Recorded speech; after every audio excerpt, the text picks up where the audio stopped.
Good afternoon, everyone. Well, I don't think I need this, but can you hear me? Good afternoon, welcome. Thank you so much for being here and for really everything that you do. If you're already a trained Chevra Kadisha member and if you're new to this scene, so thank you for joining and participating. It's really an incredible service that you do and the chesed you do for our community, and we very much appreciate it. It's a great honor to have Rabbi Zohn here with us this afternoon and welcoming him to our community and to my shul. I've known Rabbi Zohn for approximately the last 10 years. The way I first knew of Rabbi Zohn was already when I was in rabbinical school in YU. They tell us, when you go out into the field and you go into Rabbanos, you need to know who to call for various things. And there was one thing that was agreed upon by everybody. If you ever have a question, pragmatic question, halachic question, anything having to do with Chevra Kadisha or burial, you call Rabbi Zohn. So I had that filed away somewhere in the back of my mind, all the accolades that were said about Rabbi Zohn at the time, and I had this name floating around. Sure enough, very shortly after I was in the Rabbanos in West Hartford, Connecticut, a question came up, and I started to think, who am I going to call? And of course, I called Rabbi Zohn. And everything that I had heard about Rabbi Zohn was confirmed for me in that phone call. I realized through that phone call, Rabbi Zohn was definitely a mumcha, an expert in all areas of Chevra Kadisha and Tahara and burial and cemeteries, both from the pragmatic side as well as the halachic side. Realized Rabbi Zohn was a big Talmud Chacham and mastery over Shas and Poskim and all of the relevant issues that come into play in making halachic decisions in these areas. I realized Rabbi Zohn was a person of great experience, not only expertise, but experience, having seen thousands upon thousands of cases, basically seeing everything under the sun. And I finally realized as well, Rabbi Zohn was an incredible mensch. A mensch who understood people, understood situations. A lot of dealing with these kinds of questions is not dealing only with the details and how to do something and check it in a box, but how to deal with people and how to size up a situation. Rabbi Zohn is extremely good at that. And that relationship, Baruch Hashem, has continued. I've called him many times since. Rabbi Zohn came to West Hartford to train our Chevra Kadisha there, and now it's an honor to be able to welcome him here this afternoon. Rabbi Zohn, over the last many years, has really changed, as many of you know, the face, both educationally and professionally, of Chevra Kadisha in this country and probably internationally as well.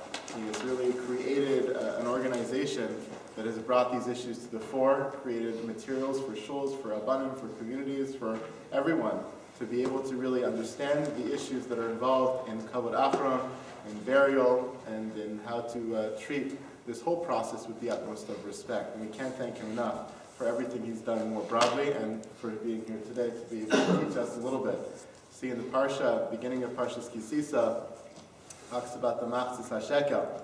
And Hashem is talking to Moshe Rabbeinu, and he says, Zeh, this. So Rashi, based on Chazal, picks up on the word this. Why is Hashem saying to Moshe, this? This is what they should give.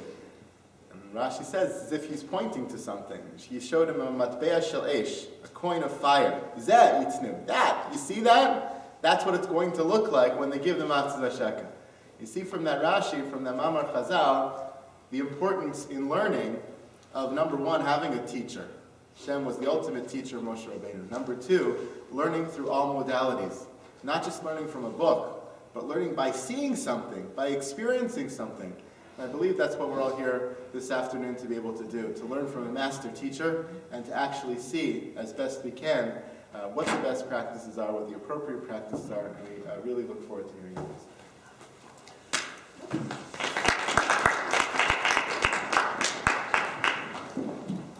Thank you very much, Rabbi Weinberg. I was wondering why we had to have 3 hours. I guess it's just for the rebuttal.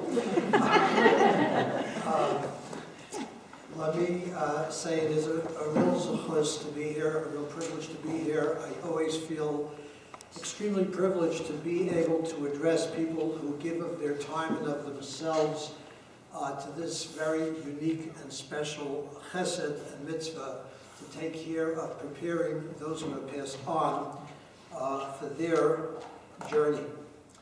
I will begin with a little bit of a hakdama, which I always give. First, I will ask, how many people here have never been to a Tahara?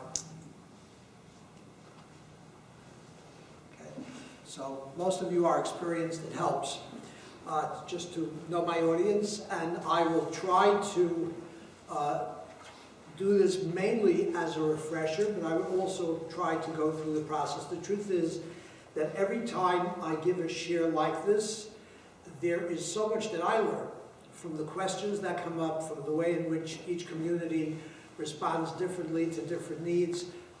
There is a lot to learn, and while Rabbi Weinberg mentioned that there's nothing under the sun I haven't seen, I will tell you there is a lot that I still learn and I see, and things are constantly changing just because the world is changing, the medical world is changing, and that brings about a lot of just practical changes in the world of reality that we deal with on a regular basis. We call this mitzvah Chesed Shalemes. This happens to be the perfect time of year for this. Zayin Adar was last week. There'll be another one coming up in a few weeks. But this past week's Parsha, Parshas Tetzaveh, is the week in which Zayin Adar always falls. Usually the first one when there are two Adars. And it's also the Parsha that Moshe Rabbeinu's name is not mentioned in. And the way it's explained, I've heard this a number of times at Zayin Adar get-togethers that we've had, Sudot that we've had over the years, and that is simply because Moshe Rabbeinu is the model whom we follow in the world of Chevra Kadisha. Moshe Rabbeinu was the one who gave prominence to this mitzvah by taking the bones of Yosef out of Mitzrayim, even though he was the Gadol Hador, he was the greatest man of his generation, perhaps, as the Rambam says, the greatest human who ever lived. And still, this was his involvement, so that gives prominence to the work that we do. It's also the day that the Ribbono Shel Olam buried him. Moshe Rabbeinu's yard site is Zayin Adar, and Hashem was the one who took care of him. So Hashem gives prominence to this mitzvah. But the fact that Moshe's name does not appear in the Parsha is one of the reasons, it's one of the indications, one of the remozim. It alludes to the fact that we as a Chevra Kadisha do not broadcast the fact that we are involved in this mitzvah. We stay in the background, just as Moshe's name doesn't appear, even though it's the week that he is celebrated, his work is celebrated, the week in which he was born and died, and gave prominence to this, but nevertheless, he's teaching us the fact that it is meant to be done quietly, it's meant to be done basically with a focus, not on ourselves, not on what it means for us spiritually, not an experience that we are gaining from, which we do, but the focus is really on Kavod HaNifter, the focus is really on what we can do for this person that is in front of us. I've said many times the typical explanation of Chesed Shel Emes is that, as Rashi says, there's no reward for the work that we do. Certainly from the person who is receiving this Chesed, they don't come back to do it for us or do anything for us. Therefore, it's not reciprocated. As Rashi points out, you're not mitzaper l'tashlum gemul, you're not looking to receive any reward.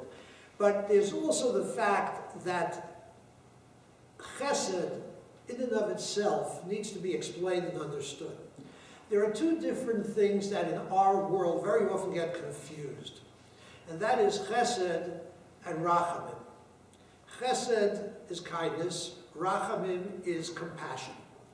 And while everyone kind of thinks rachamim is a form of chesed, or chesed is a form of rachamim, they are two independent things. And we know that because the Gemara says that Jews have three traits by which they can be identified. It's in our DNA. And they're very beautiful traits. First is, we're Rahmanim. We are compassionate people. This is why you have Israelis, not only for political reasons, but because we are Balei Rahmanis. We go out there and wherever there's a disaster, we send our people to help because we are Rahmanim, not only for ourselves, but for anyone that we could possibly help. We're the greatest philanthropists, way, way, way beyond our numbers, because we are Rahmanim. We have Rahmanis. And then it says, we're Baishanim. We have shame. In this world, shame is not seen as necessarily a good quality, but in our world, shame is a very important quality. It needs to be used appropriately. Lo habaisha lomein, One who has shame can't learn, is not going to ask questions, not going to reach their full potential, but Baishanus, shame is a wonderful midah where it's appropriate. On the other hand, the last one is Gomle Chasadim. We do Chesed. Now, if Rahmanas and Chesed was all the same thing, it wouldn't be 3 traits. It would only be 2 traits, or maybe 1A and 1B and then C. But the fact is, or then B, but the fact is that there is a difference, and the difference is the following. Rahmanas is when we respond to some stimulation where someone is in pain, someone is in need, someone touches us. And so we have Rahmanas, we are compassionate. You see someone fall, you see a disaster in the newspapers, wherever it might be, or we know someone who is suffering and we want to help. That is Rahmanas.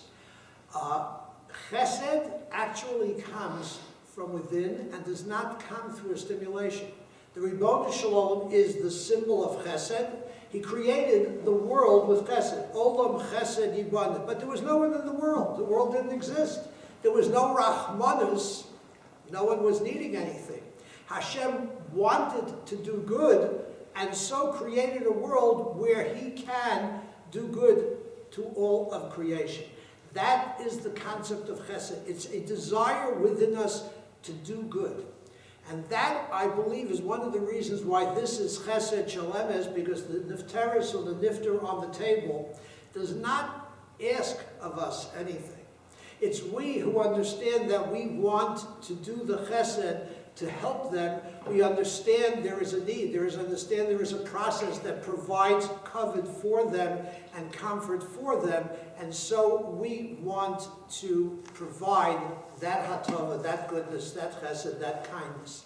And that, I believe, is one of the reasons why it's chesed shalemes. But because of that, it's extremely important for us to be directed properly as to what is the proper kavod to give so that we can respond. The person on the table does not ask anything.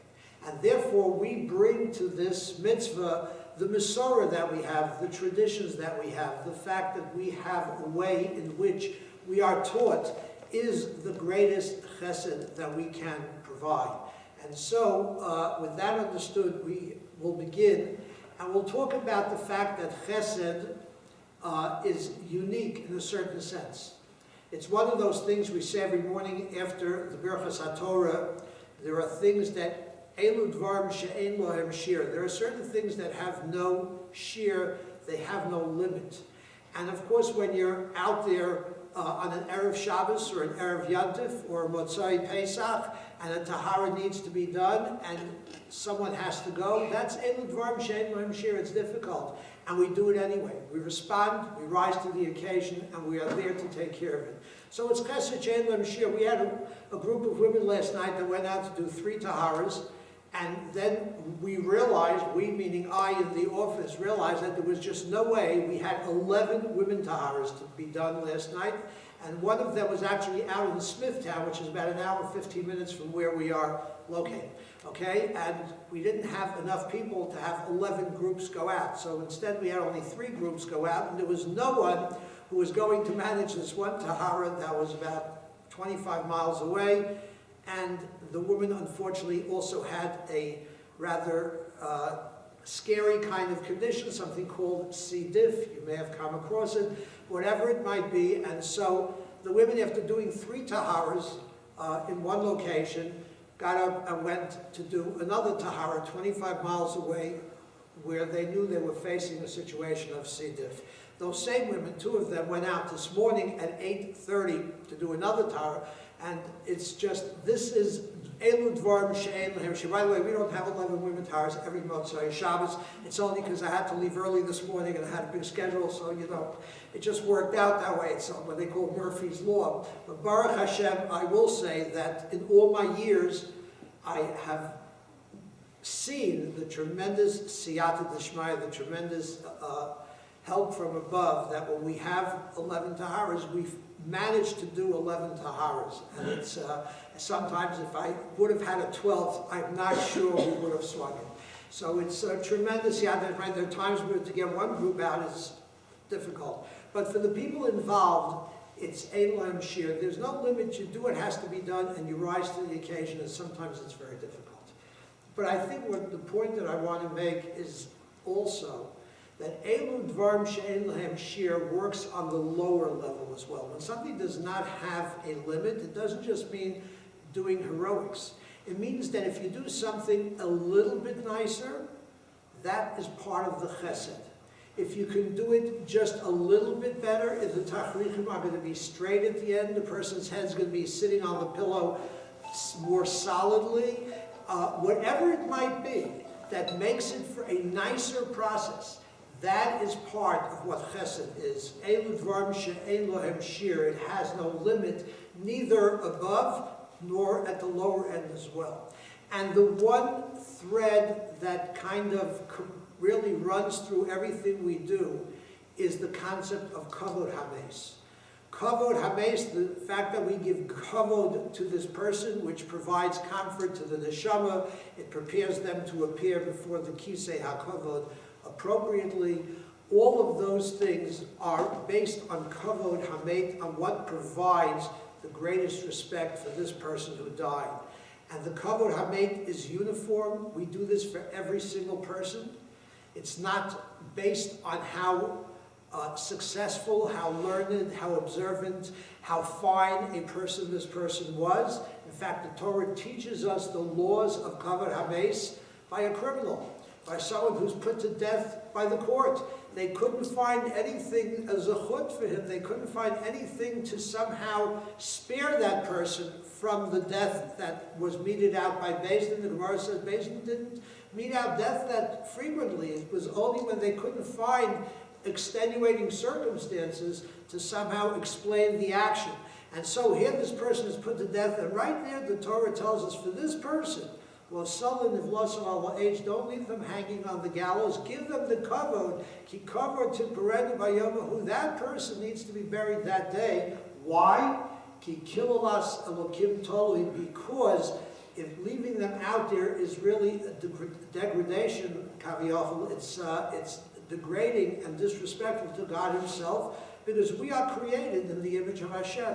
And so, therefore, even this criminal deserves the ultimate respect, just like anyone else, simply because they, like all of us, are created in the image of Hashem. As I often say, the eulogy will be different. The amount of people that may come to the funeral will be different for the pious, accomplished person. But in terms of the basic, essential cover that we give, it's exactly the same for absolutely everyone who is a member of Klal Yisrael. And so that's something to bear in mind. And Kavod HaMeis really covers and addresses everything, in the sense that it's not only what we do at the Tahara, but it's coming to a shir like this. It's reviewing from time to time. It's asking the questions that need to be asked. It's coming dressed appropriately, and I'm not speaking about modesty. I'm speaking about coming so that when you do the Tahara, you're not worried about your shoes getting wet. Come dressed with the proper clothing so that you will be comfortable in what you're doing, which ultimately will lead to greater efficiency. Okay? That is all part of Kavod HaMeis. Obviously, treating the person with kavod is the obvious part. But it's also having their Hebrew name, if we can do that. And their father's name, knowing if their father was a Kohen or a Levi.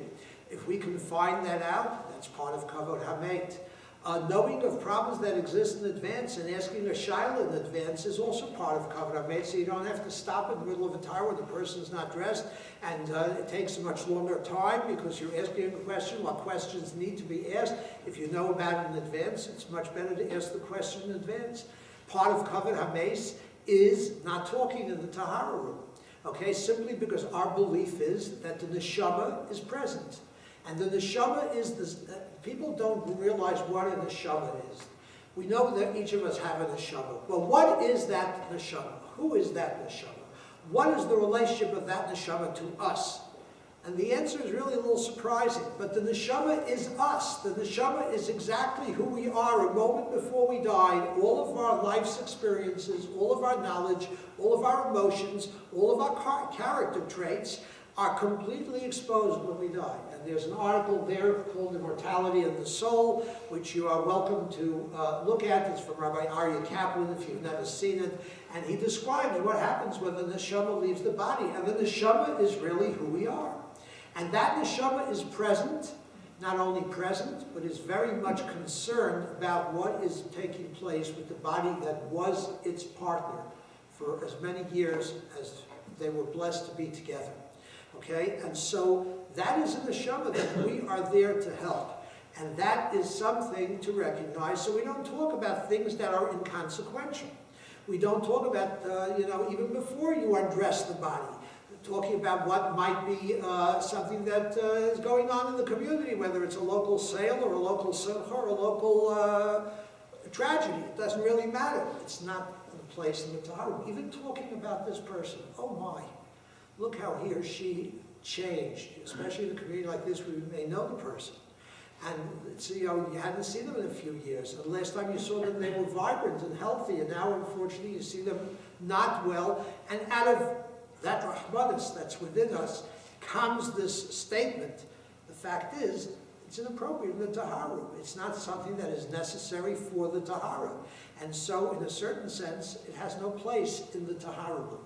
On the other hand, what needs to be said in the Tahara room is the greatest kavod hameis. We'll talk about things that need to be said. I've been in Tahara rooms where people are miming at each other. And you're supposed to know that means get me a shmata. Whatever it might be, it's not necessary. You can ask, you can talk, you can speak out loud for that which is necessary, and you should. For that which is not necessary, you shouldn't say anything at all. That is all part of kavod hameis, and it continues even when the body's in the Aron.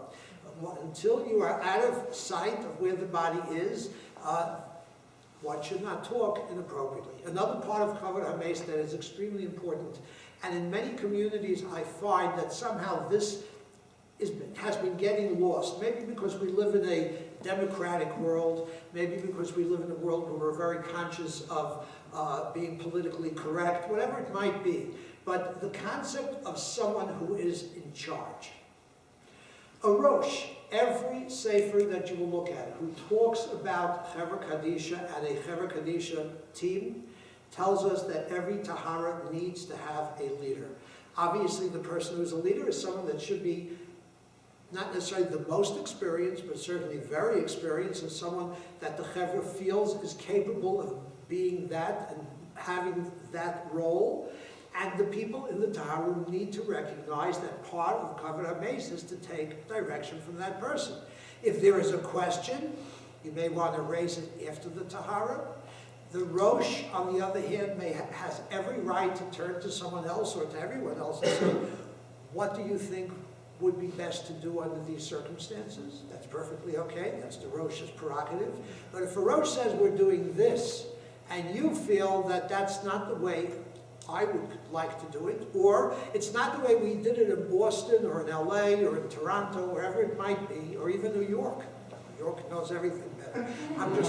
But the fact is, that's not the place in the Tahara room. In the Tahara room, it's really focusing on the nifter, and part of that kavod is following the leadership of the Rosh. And if the Rosh says this is what we're doing, you're doing, and you might want to have a discussion afterwards, but certainly no confrontation in front of the mace. As I said again, Rosh has the prerogative to ask, but that is something that is extremely important. Having again, very important to understand that my role here is not to come with a set of procedures that I feel came straight from Har Sinai. This is what Moshe Rabbeinu would have said. That's not it. I never wrote a book or even a set of procedures for that reason, because I don't want it to be Rabbi Zohn's procedures. Every Chevra Kadisha has, in many ways, their own minhagim, their own procedures, but there are certain things that I've learned over the years that do enhance kavod hameis, that make kavod as great as it possibly can be. And I'm here to share my experiences. That's really the idea that of all of these lectures, is to just be able to perhaps give some ideas, answer some questions, and help in making the Tahara process more efficient and ultimately more becovered. Does it sometimes happen that a mistake creeps in? Absolutely. You know, are there things that can be done that can be improved upon? Every Chevra, including my own, we are constantly working on them, doing it even better if possible. I often joke that when we first started, I remember the Chevra Kadisha when we started in 1970, it used to take us, I'd say an hour or more to do a Tahara, and then we got better, we went down to 45 minutes, and then we got even better, we went down to 40 minutes, and then we got it down to 35. And I remember a time where we were probably getting closer to 30, this is a Tahara without any real problems, getting closer to 30 minutes of Tahara. And then we got even better, we went back up to 35, and we got even better than that, then we went up to about 40. And you know, since that time, it's, don't get me wrong, we're not back to an hour and a half. I'd say 40 minutes for a typical Tahara is not uncommon, that's about average. And maybe there could be a time where it's really very simple and everything goes very smoothly. It could be a little less than that, but the idea is ultimately you want to do this in the way that is the greatest covered for that person. And with that understanding, I would recommend, again, I don't even know what your procedures are, what your policy is, but my recommendation has always been that 4 people at a Tahara is an appropriate number to have. Now, if you can't get it, you have no choice, you do what you can do. But as a standard that you should aspire to, I think 4 people is appropriate. I think a Tahara could be done with the greatest coven if you have 4 people. And especially today, we find for some reason, I think we know why medically, people are heavier than they used to be. I don't know if you've experienced that. I don't know how long you're doing Taharas, but the reason is mainly because there are certain treatments that are done where people retain water, where people, different things that are injected, that people, cause people to just gain weight at the very end of life. And so in the process of trying to help them, they will very often gain sometimes a lot of additional weight. So this is something that is today more common than it used to be, and having an extra hand is not a problem. Knowing in advance, there are times when we will send 5 people, where we, especially in the women's Chevra, okay, so that a hoist may not have to be used, or where a hoist may not be there, ultimately because of the greater cover. Cover really covers everything. Having supplies, there is something out there that we have, which is a copy of our supply sheet, okay? But it probably has a lot of the things that you need. You just need to be prepared. I get calls from Chevra Kadisha literally on a daily basis. And very often people ask, what do we do in this case? And I say, well, do you have chucks? Sometimes I get, what are chucks? But, or, you know, or we ran out, we really don't have them. Or we don't have this, we don't have that, we don't have the other thing. We don't have our cell solution, we don't have glue, we don't have proper packing stuff. Part of covered mace is always being prepared, always being well stocked, and someone needs to have that off rice. I don't know if that's an issue here, or maybe an issue in some of the funeral homes you might service. It's something that does need to be addressed. Having a set of Tachrichim that can fit someone that's larger than 250 or 300 pounds, okay, is appropriate. That's part of being prepared. And maybe if you're serving a number of funeral homes, it's kedai for someone to have in their possession an extra set that could be used, and the funeral home will replace it later, whatever it might be. But the idea is we need to be prepared. And so all of these things add to covered hameis and are extremely important. And then, of course, there are, you know, the little things. We don't hand things over the nifter. There are a lot of different things that are minhagim that we are familiar with. Part of covered hameis is when you're called upon to do a tahara, part of that chesed is if you are in a situation where you know that you have only 45 minutes to an hour to go, I would say if there's anyone else who can go, you should not go. If there's no choice, then you go, and Bez Hashem, it'll work out, that it'll be a simple tahara. But when you go to a tahara, you have to recognize that sometimes it's just going to take longer, and you have to be willing to take that time. Just as in our own lives, sometimes things take longer. You're just about to get started on the trip, and after the first hour, one of the kids throws up in the back. So now it's longer, okay? And you might just get there a little bit longer. It's what you do. You got to do what you got to do. You got to take care of what has to be taken care of. When you go to a tahara, you have to recognize that it's a commitment to first and foremost take care of that person who isn't going to ask and is not going to complain. But it's that chesed shel emes that is real, that needs to be addressed appropriately. With that, we'll move on to just two more things quickly. One is, we touched upon it, the idea that almost everything we do in the Tahara process is a minhag. The entire process is a minhag. There's nothing in the Torah that says you do a Tahara. It says you bury the person, you don't leave them overnight, you bury them. It doesn't say what to do, although this goes back, the process goes back to the time of Hillel HaZoken, it goes back thousands of years, but exactly the process actually, if you look at the process of Hillel HaZoken, I can tell you it would have taken at least 2 hours for Tahara, because they do about, I don't remember if there were 11 washings or 13 washings, some just with water, some with soap, some rinsings. It was a very long process, which we don't do anymore today, but our minhag is our minhag, okay? And therefore we follow the minhagim that we have, and these are minhagim that have been handed down for thousands of years.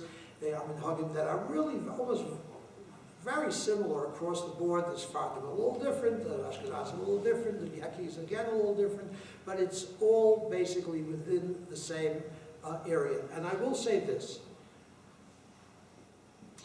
there are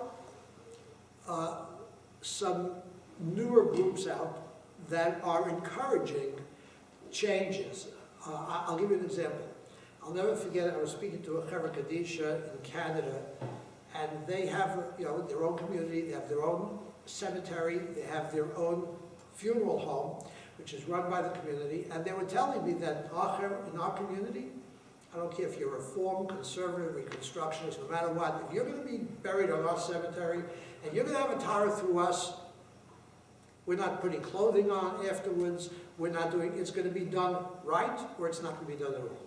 And I'm saying to myself, oh my gosh, just last night we had a Tahara in Great Neck. The woman, we were told to leave her on the table. We did the Tahara, we put on the Tachrichim, and in the morning the funeral director was going to put some clothing on top of the Tachrichim, which is not something we encourage, it's something we strongly discourage, but nevertheless, if that's what it takes to have a Tahara, there is a psak for Moshe Zechron Levracha, Rabbi Yaakov Zechron Levracha, that is still considered a Tahara, and we should be involved and do it.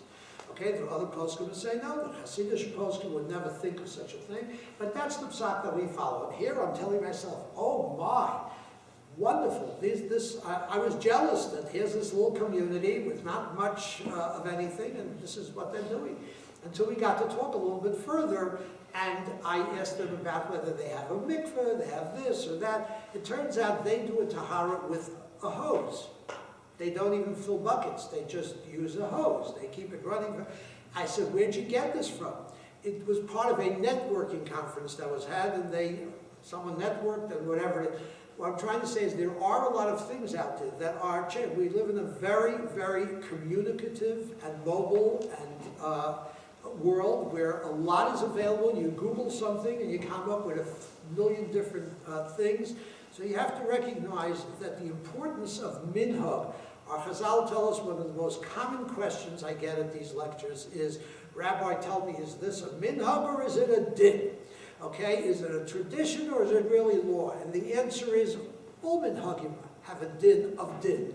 Okay, traditions to us are our law. But here, specifically, it is brought down in many places not to change anything unless the Tahara itself calls for change. There are situations we'll talk about more later in the more complicated part of the second lecture we're going to have later. But there are times where you do very little. Okay, there are times where you can't do exactly the same thing. If you have a mikveh, there are times where it's better not to put it into the mikveh. Okay, there are so many variables within the minhagim that we have, but it's always with the understanding that we are following the minhagim, the Masorah, the tradition, to the letter as best as we possibly can. So that's a very important thing. Last, as part of the introduction, is the idea of blood. How do we deal with blood? Blood comes in 3 categories. There is the category of blood which is before death. Someone comes into the hospital, they draw some blood. just to see what blood type they are, whatever it might be, and maybe take some tests, and then a day or two later the person goes through surgery and it doesn't go well, and then they pass on and there's still a Band-Aid on the inner arm, which is from that initial blood that they drew, and they put a Band-Aid on. Does that Band-Aid have to be saved? The answer is really no, but practically speaking, we generally save every blood that we find in the Tahara process that is blood, that is clearly blood. We'll talk about that in a moment. Okay, so blood technically, prior to death, does not have to be saved, but practically speaking, we save anything that we find in the Tahara process that is blood, that is in fact blood. So the worst that could have happened is we put in a Band-Aid that maybe did not have to be put in, which was their blood, and therefore it was extra, but there's no problem doing so. We'd much rather err on that side, and we don't want to spend the time trying to figure out if this blood is from before, is it from after, and so we take any blood we find, we generally save. There is, however, there are two other categories. One is blood that flows at the time of death and contributes to the death. And that is usually in an accident type of a situation. Someone dies in some kind of traumatic fashion, and there's a loss of blood, and eventually through the loss of blood they go into shock, and that all contributes to the person's death. That type of blood needs to be saved under all circumstances, even if it's dirty.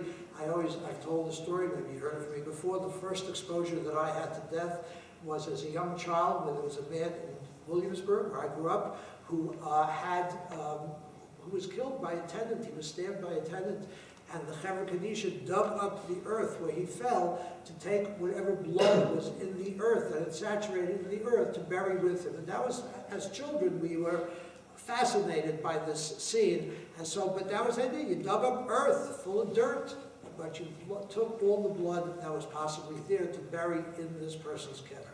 That is blood that flows at the time of death and contributes to the death. There are, and it doesn't have to be that kind of a case. I always tell the story about the man in the Five Towns 20 years ago or more who had a varicose vein that opened in the back of his leg. And he probably did not even realize he was bleeding. He must have been on blood thinners, and he was walking all over his apartment dripping blood, never realized until eventually he collapsed in his living room and died. Okay, all of that blood throughout the house, and there was literally blood throughout the house, had to be cleaned and buried with him because that was dam nefesh. That's blood through which the soul left, and that has a very, very high level of stringency that we need to bury that under all circumstances, if at all possible. Okay, so that's the most chomer, the most stringent type of bleeding. The bleeding that we deal with 99% of the time is blood that flows after death. That was in the body at the time of the death, and then when we remove a tube, or we open up a bandage and there was some surgery, or there was whatever it might be, there's torn skin, there's a blister that tears, there's a bed sore, there's purging from the mouth, whatever it might be that might cause bleeding, that blood is saved. That is the minhag in most of our communities, based on the psak of many poskim, that blood needs to be saved to the extent that if we are going to pour water and lose the blood, we would not even do the part of the Tahara process, which is the pouring of the water or placing the person in the mikveh if there is a potential to lose blood. The goal is to stop the source of the bleeding and to be able to make sure that you're not going to lose any blood and to do the Tahara where there is bleeding. And that's a lot of what we'll talk about later. And we have very excellent means of doing so. But if it means losing blood, then according to different poskim, we do not do a Tahara. We will still clean the person, we'll dress the person, if at all possible, but we will not necessarily pour the tisha kabin and put them into the mikveh if it means a loss of blood. Probably the most common such situation is when you have an autopsy, where it's possible to dress the person, possible to clean the person, but you're not going to be able to pour large amounts of water without losing some blood. If it becomes a loss of more than an ounce or two of blood, where you're getting into the 3-ounce point to a revius of blood, then everyone agrees that it becomes much more strict. And even those poskim who say it's not that terrible to lose some blood after death would agree that this does need to be buried. So, and very often that's the case. You pour water and it's going to get into some kind of an opening, into some kind of area where there was an incision. It could very well wash away a larger amount of blood. So these are things that we need to be aware of, but there is still a difference between blood that flows at the time of death and contributes to the death, or blood that flows after death. The blood that flows at the time of death must be saved under all circumstances. The blood that flows after death, meaning blood that was in the body and flows later, that blood, if it's mixed with dirt, okay, if it's mixed with mucus, it's in a Foley catheter, which is a urine bag, okay, or it's mixed with body waste, you don't save that. If it's after death, if it's blood that flowed after death, we don't save that, and we discard it. If it's possible to cut away the area of blood that's clean and just throw away the part that's dirty, we do that. But if not, we throw it away.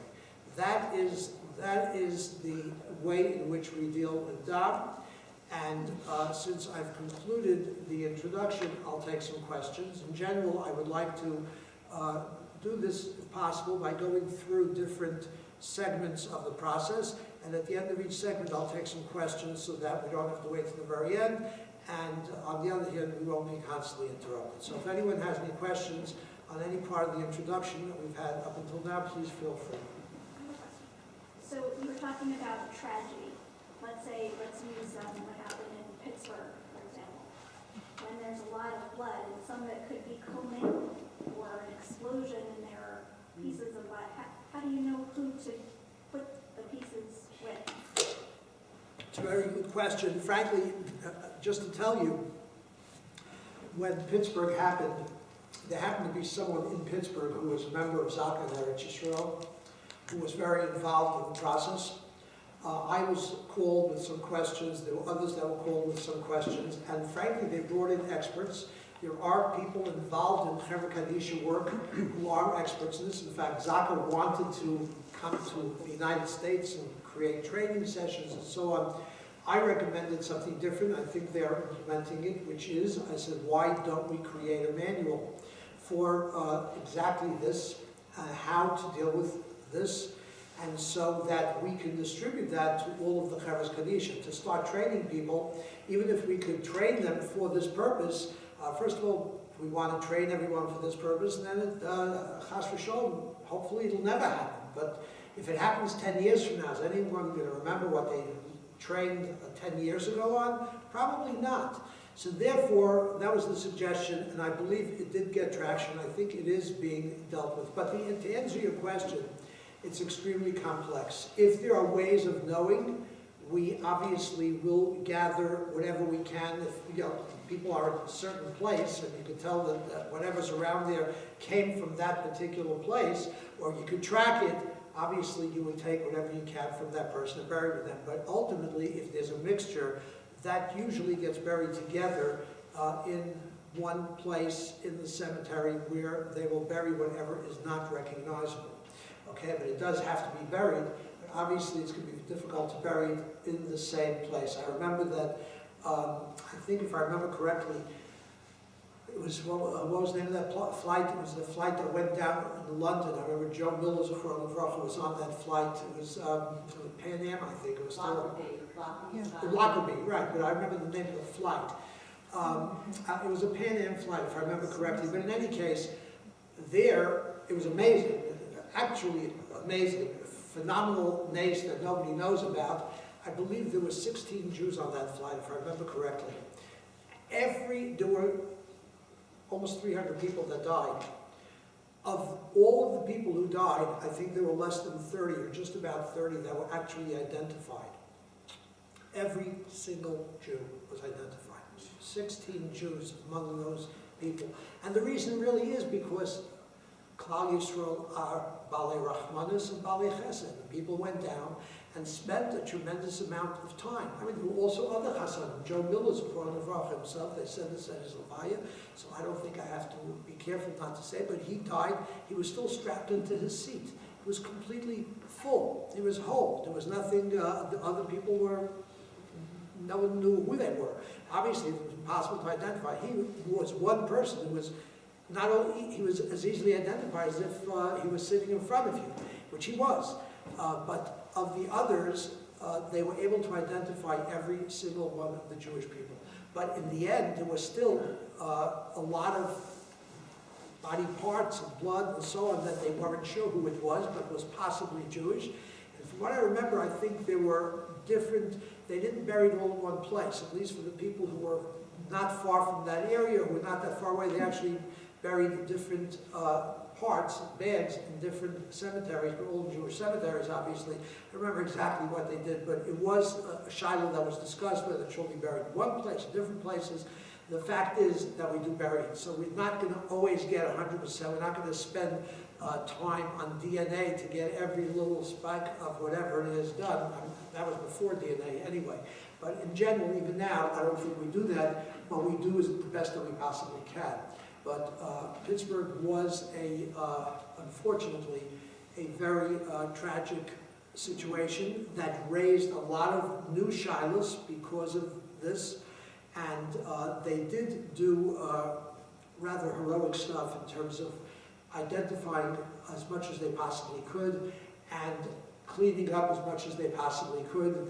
There were a lot of issues because it was a crime scene, because the FBI was involved, and there were a lot of things they couldn't do for quite a long time. There were complications, but the fact is that that experience, I believe, will be recorded and will be learned from. Okay, but that's, to answer your question, that's unfortunately how we have to deal with it. Okay, so, yeah. You mentioned about autopsy. Can you comment on the Chevra's relationship with the medical examiner? What ought to be in place? Okay, I mean, the question is, yes, it is the Chevra Kadisha that probably should be. In many communities, it's not necessarily the Chevra Kadisha, but it could be the rabbi, it could be some lawyers, whatever it is. In California, for example, the Aguda has a very strong representation, and they are involved. In our community, it's not always the Chevra Kadisha that are involved. I am involved, but there are other people who are like Misaskin. They're not technically a Chevra Kadisha, although they call themselves that, and they have a Chevra Kadisha that works with them, that are very involved in this area politically. Years ago, was a fellow, Rabbi Gluck, who had nothing to do with a Chevra Kadisha, but he was a police chaplain. Okay, he was a chaplain of the state police, and so he had access that way. But there has to be someone who is able to deal with the Chevra Kadisha. When I teach, Rabbi Weinberg mentioned rabbinic training at YU. I go to YU every year to teach the rabbinic interns or trainees the last year of Smicha, to give them some guidelines as to what to expect when they go out in the field in this area. And one of the things I focus on is a section of my lecture called Know the Players. The idea is for every rabbi who comes into a community, especially a smaller community, to have a relationship with the players. And the players are not only the medical examiner, it's the hospital. How many hospitals push people for autopsy? How many hospitals are out there? I mean, the hospitals that are teaching hospitals, they get certain grants based on how many autopsies they do. Okay, so if they're teaching hospitals, they might be pushing people to do an autopsy. How quickly will they release a body so that a body can be buried the same day? There are hospitals in the New York area, out in Long Island, that have a policy after 10 o'clock at night, they don't inform a family.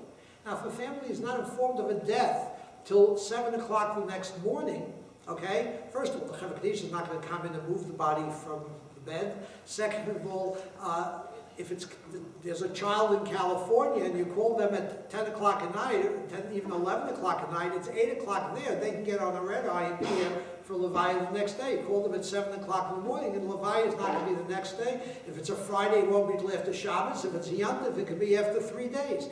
So these are the kind of things that you need to talk to a hospital about. Today there are many other issues, but the issues that we're concerned about are things like that. There's the medical examiner. There is the public administrator who deals with families who have someone who has no family. Okay, there are a lot of players. The cemetery is a player. The Chevra Kadisha is a player. The funeral home is a player. And all of them have their own issues that a Rav needs to be familiar with. So I give them some kind of background in all of that.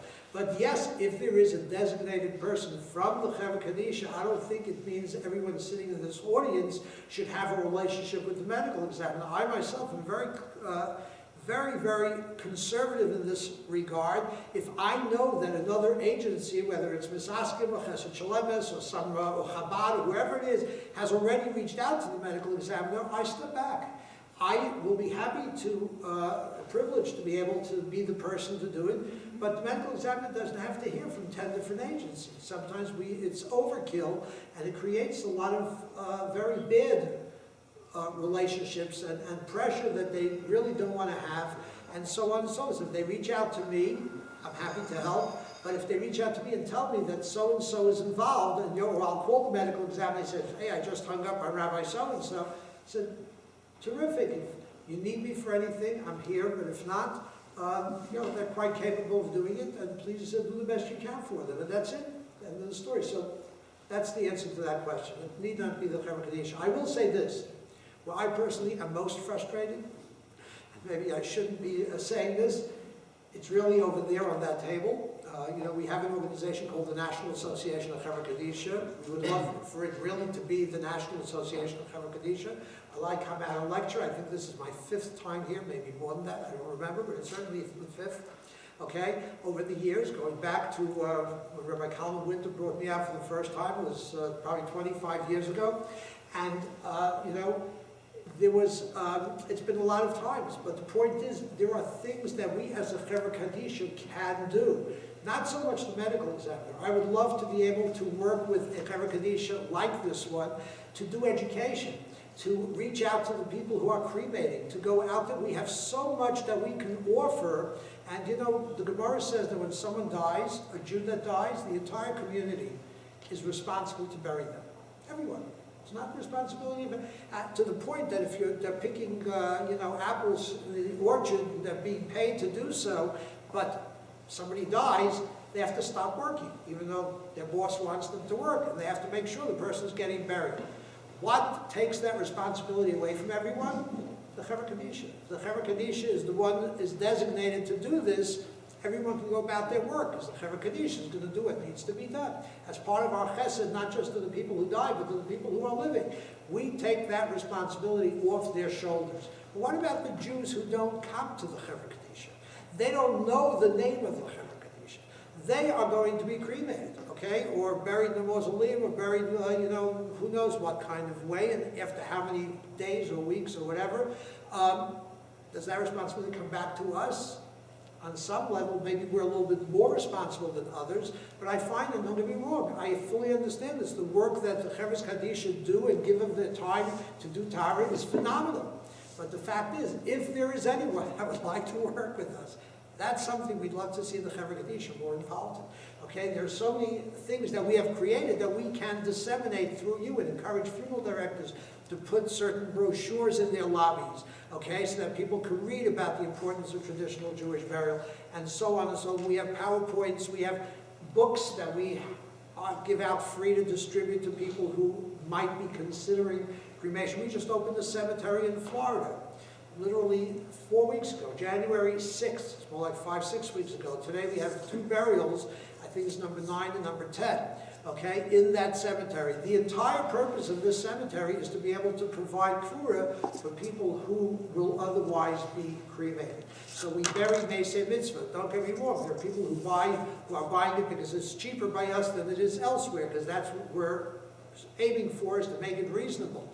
But I will say that half the people who've walked in and purchased graves did so because it was that price, and therefore they weren't cremated.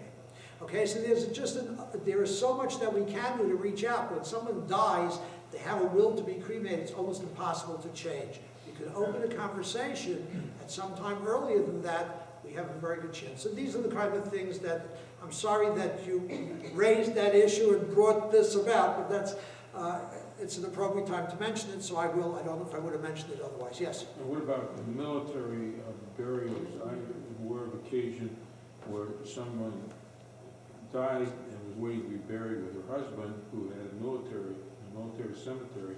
So Mace had to wait 3 months.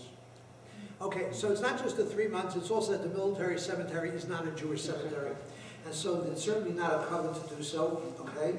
It's certainly better than cremation, but the fact that there is a 3-month wait is very often, especially in Arlington, I'm not sure if it's 3 months, might be even longer than that. But yeah, in many instances, it's a long wait. The fact is, one of the things we're looking for in our cemetery is actually to create a section for military, for people who are veterans, okay? So that we would be able to provide a service to them free, okay? Just as they do, there would be a veteran section within our cemetery, something we're looking to do to get, perhaps with the Jewish Veterans Board, whatever, there are different people we're looking into to see if we can get some kind of funding for a smaller section, maybe build on that later. But whatever it might be, these are serious considerations, absolutely, to encourage people to be buried, even if the veterans, in a Jewish cemetery, if at all possible. Okay, there's above-ground burial. There are so many things out there that people choose, and I don't know if you realize the extent. In Florida, one of the reasons we did this in Florida is because Florida has a 50% cremation rate among Jews. 50. And whereas in California it's even higher, in California it's more progressive. In Florida it's cost-driven. People in Florida moved out to Florida 25, 30 years ago. They never expected to live so long necessarily. Originally they were going to come back here, and then their graves, whatever it was, they decided they're not coming back here. They've been there so long. Their kids are now retired and living in Florida. So whatever the reasons are, and they just don't have the money, a grave in Florida is $9,000 a grave. Between the grave cost, the vault they require, and the grave opening, it's $9,000. It doesn't include a saver, doesn't include a funeral. People just can't afford it. So we're providing it for $3,600 total cost, okay, grave and grave opening, and we'll go down if necessary. They can pay it out over time, and we will encourage them to do so. Baruch Hashem, we've been very much liat so far, but it's a tremendous need everywhere to educate people about why they should be buried and not be cremated. It's not only because the Torah says so. A lot of other very good reasons. We have some brochures.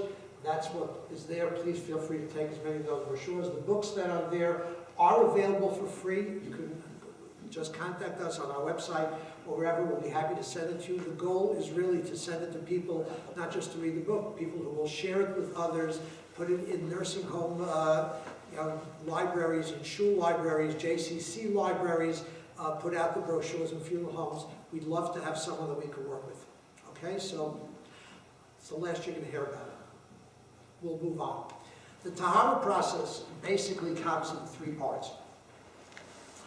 The first is called the recited, the washing of the body.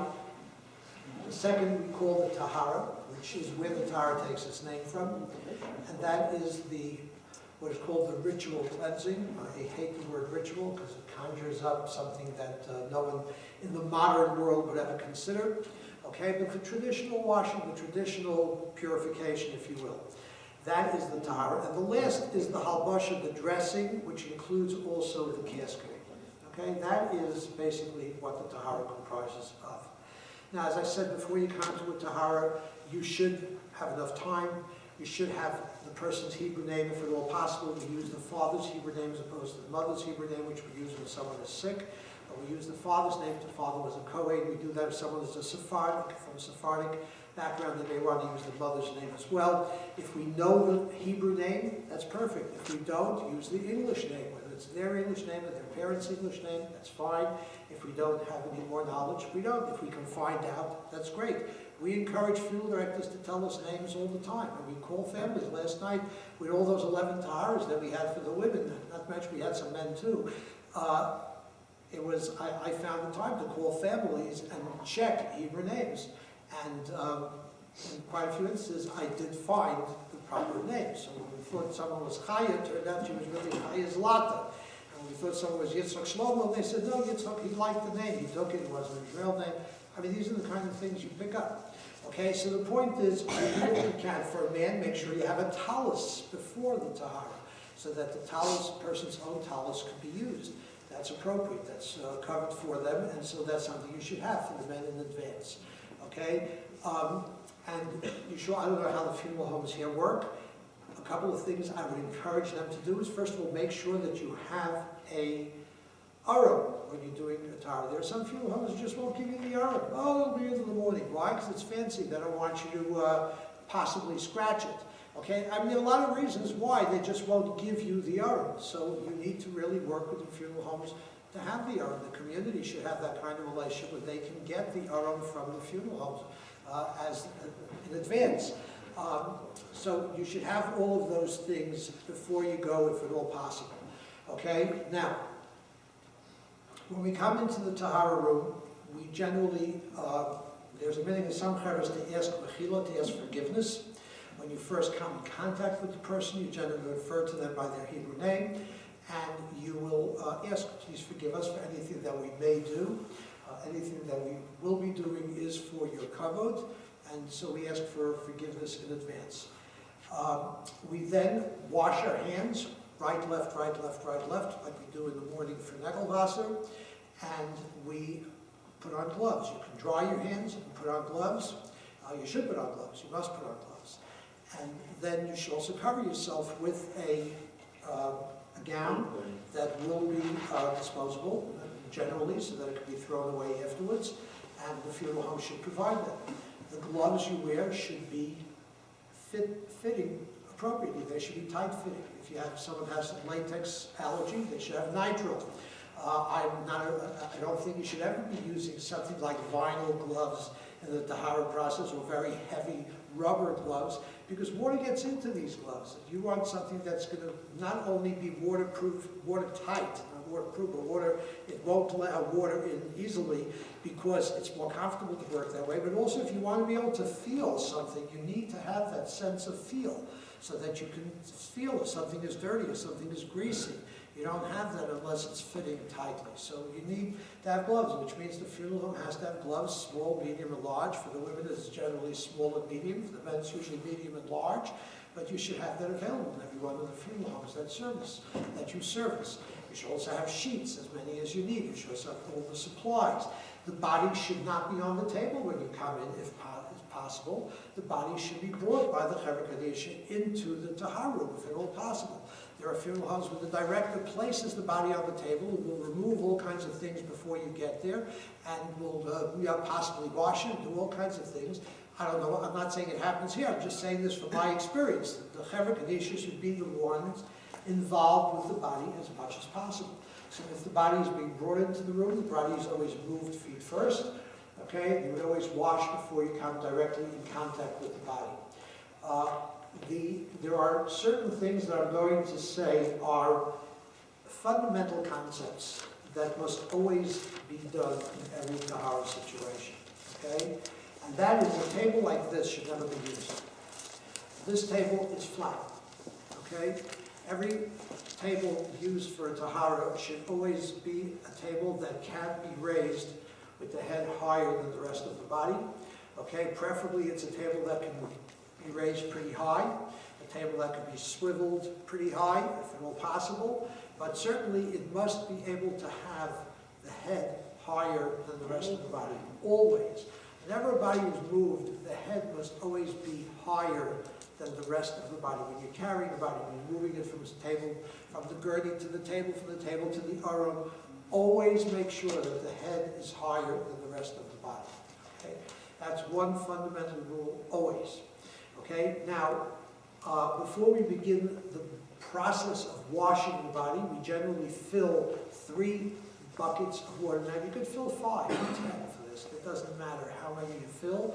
The water should be lukewarm water, not warm water, and certainly not hot water, and not cold water. Lukewarm water that has the chill taken out of it, but is not yet warm, okay? And we try to keep the body as cool as possible throughout the process, which is why we do that, but you need enough warmth to be able to wash a person. In order to wash a person, you can't wash someone with cold water, so you need warmer water, but it should not be really warm. It should be lukewarm or a drop warmer than that, but certainly not warm water.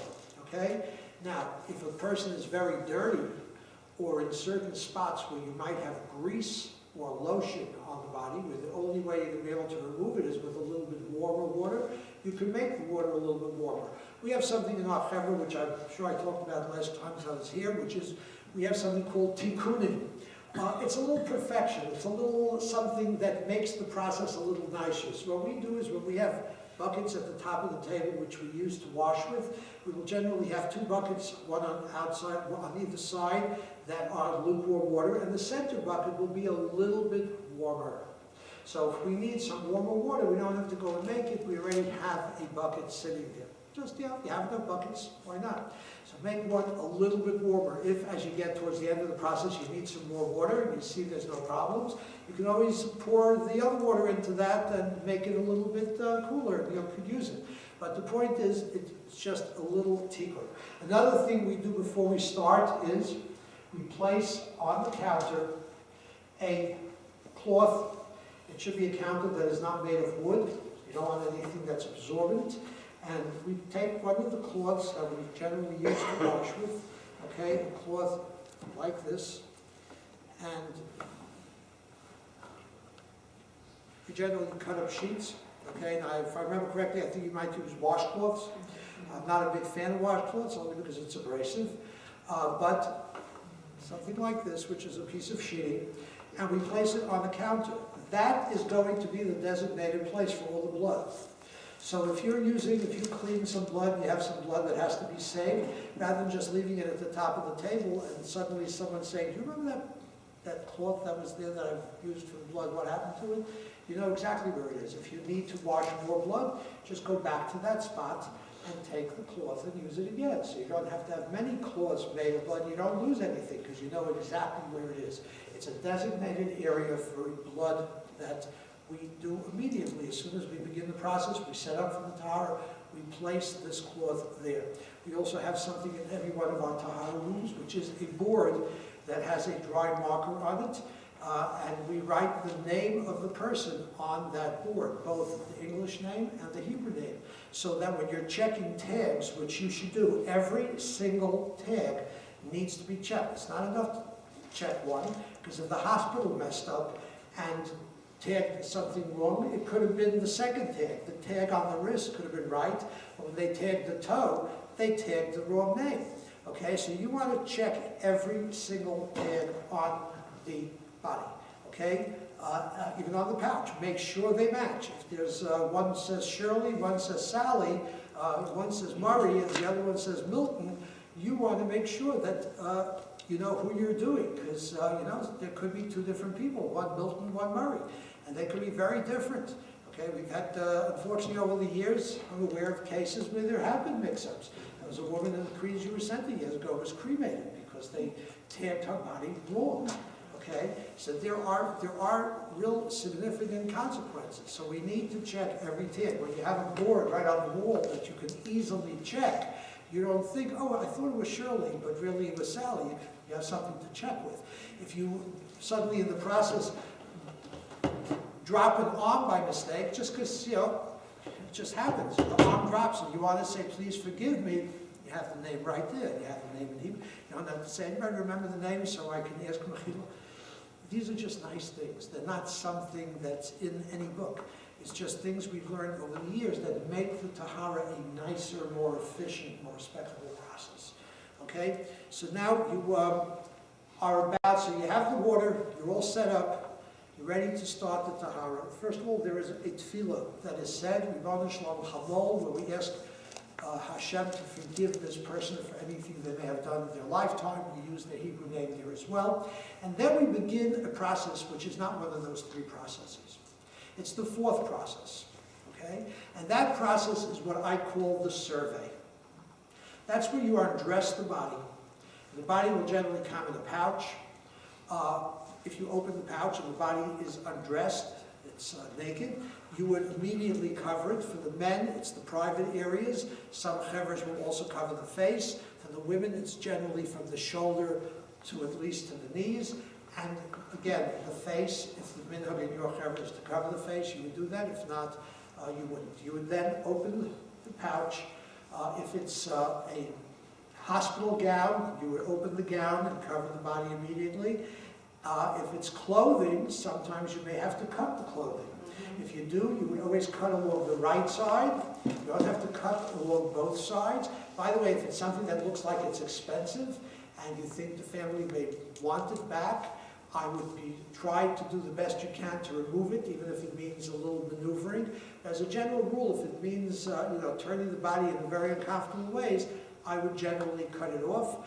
And we'd cut just on one side, and then as you turn the body, you would put the clothing underneath, turn it and drop to the other side so you could pull it out. The same is true with the pouch. You would put the pouch underneath the right side. You always start with the right, and then pull it out from the left side. Okay? Now, during the survey, as you undress the body, this is the time when you will check for any kind of bandages that might be there, any kind of sensitive skin, any kind of puncture that might be there. This is the time that really separates the men from the boys, that makes the professionals, if you so want to call it, obvious, because whatever you see in the survey is going to save the potential problem in the process itself. I always give the simplest example, and the one that's most easily overlooked, is the little puncture in the top of the hand. Okay, you have a puncture. And if you just don't notice it, in the process, chances are it's going to bleed. Because as you dress the body, as you turn the body, as you wash the body, that little scab is going to get pulled off and it's going to bleed. Okay, because people who are dead don't have coagulating factors in their blood, and it bleeds. So if you pull off a scab, it's going to bleed. But if you're careful, you go through the whole process. You will never take off that scab. You will be careful when you're holding the arm, when you're dressing the body, when you're drying the body, when you're washing the body, to just avoid that spot. Water won't do anything to it, rubbing will. So you want to point that out. How many times do you find a blister at the heel? That's very interesting because the person on the side where the heel is doesn't see the blister, because it's usually on the side that they are blind to. Now, if the leg is as thin as this leg, it's really pretty easy to see. But if the leg is a little heavier, okay, and it doesn't move too far, the blister is right on the bottom here. I won't necessarily see it, but the person on the other side will. So if the person on the other side will say there's a blister on the right heel, I on this side will know, be careful. And when I wash that part of the body, I won't rub. I'll be very gentle. If I do rub, it'll be very gently. Okay, or I will check to see what it looks like. That's the kind of thing that the survey will help. It's also the time where you might remove tubes, you might remove bandages. You will also remove things like rings that you may come in contact with. You will also remove tape that you might see at that point, which you will not see once you start pouring water. Once you're pouring water, it's almost impossible to see most of the tape that's on the body. Okay? Because the water just creates a glossy film that you just can't see. So the time to clean that is in the process of the survey. Nail polish, that's the time. If it's clear nail polish, you will never see it later on. Now is the time to check for those things. All of that is part of the survey, and this is where you need to talk. You need to let the people in the room know that there is a problem with a puncture on the top of the hand or a blister here. We have a tikkun in our Chevra, the person who washes the right side is the person who dries the right side and dresses the right side. Why? Because for that person, they've already remembered that puncture, they've avoided it in the washing, so they'll remember to avoid it in the dressing. But if you switch around and move around, okay, much more likely that you will forget. Just a little tikkun. It doesn't change anything. It doesn't mean today I'm going to wash the right, tomorrow I won't do the left. I'll do it, we can move around. But for this Tahara, if you remember this, it's a good idea to just have the same people stay in the same location so that it's easier. These are all little tikkunim, little things that make the process easier. But again, getting back to the survey, note the problem, communicate the problem, so that you will be able to have a more efficient, more recovered, and actually much easier Tahara, because the less bleeding, the less problems, the easier it is, the faster it takes. And it's good for everybody. Okay, so that's part of the survey. So as you undress the body, you do that, you turn the body by, and I'm going to spend a minute or two, which I always do, to try to explain how to turn the body. Okay? Now, first I'll tell you how not to turn the body. Okay? I was taught when I first started learning how to do Taharas, I was taught to turn the body like this. Take the hand, and that was a little strange, but okay. Take the hand and turn like this. Now let's try to do that. First of all, what's going to happen is the body's going to slide. Because the table is, especially if it's in a pouch, pouches are very slippery, or even a gown, even if there's no water. If there is water, water is very slippery. So now you finally got the body up a little bit, and now it's right up against you. Okay? First of all, the person holding this body is really straining. Okay, I have a very bad back. If you notice, I've been sitting. It's because of my back, mainly. Okay? I had hip surgery a couple of years ago, but it's really the back. And the reason is because I held bodies like this, I can't tell you for how many years. Okay? It took us a long time to figure out the right way to turn the body. But this is the way we normally turn the body, or very often did. There are so many reasons why this is wrong, okay? But I'll just give you a couple. First of all, if there's anything that needs to drain, this body isn't turned far enough for it to drain because it just won't drain. If it is draining, it's draining right over here into a groove, but the shoulder is blocking the groove because the body's right up against me. And so you can't even see the water. Water won't be running down, it'll be coming off the table over here, okay? On top of that, I'm putting tremendous pressure on the arm that's right under the body. If there's any puncture in that arm, it's going to bleed, okay? And you won't even see it until you see red running down the table, okay? There are a lot of reasons we'll get to even later than that. You also can't wash the back very well or see what's on the back. I mean, usually you see what's on the back, but not wash it very well. And how long can you stand like this? So you're just getting very impatient. The people have rahmanas on you, and they're going to be very superficial in what they're doing, because how long can you go on like this? Let me tell you how you turn the body. Again, all of these are suggestions. You're not going to find this any safer. It's not like this is Torah's Moshe, but this is just practical advice. Okay? The way to turn the body is like this. I'm going to show you turning the body the second way, which is on its right, exposing the left. Normally we would turn the other way, but it's easier for me to show it this way. First thing you want to do is the reason I take this fancy dummy with me, because it fits very nicely. You bring the leg in the direction, the extremities in the direction in which you're turning. So you would put the left foot over the right foot. You would take the arm, rather than use it to pull, take the arm and place it over the chest. Okay? So that it's not dragging. You then want to turn the body. By the way, I would always have, with someone holding the head, again, another one of those fundamental rules, anytime you move a body from one place to the other, up or down the table, sideways, wherever it is, someone must support the head. You certainly don't want to move a body with a headrest under it, okay? Someone should support the head, and I think a person's head deserves two hands. Someone should stand at the head and support the head. Or at least someone here should be supporting the head well. Okay, so now you want to move the body to the side of the table, which is closer to the side, where you're going to be working. If you're working on the left side, you want to move the body closer to the left side. That's one. Then you want to move the arm a little bit away, so that the body is not going to lie on its arm. And then you want, as I said, you want to have the extremities moving in your direction. You then turn the body by holding at the shoulder and the pelvic bone. That's the heaviest weight. Problem is, again, you're extending yourself. It's far over. If you have a tall person, best person to turn. And the problem is, again, going to be, it's going to start sliding. So what you want to do is, since the person turning is doing most of the work, they are entitled to help on their right and their left. So if you have 4 people at a Tahara, you have a person in the middle holding the shoulder and the shoulder and the pelvic area, and on their side, on this side, person standing here will just act as a wedge. They will stop the body from moving. Just standing next to, just hold the body. Don't let it move. Like this, whichever way it is, don't allow the body to move. You have to put all your kayach into it. Don't let it happen. It's not that bad. It's not that hard.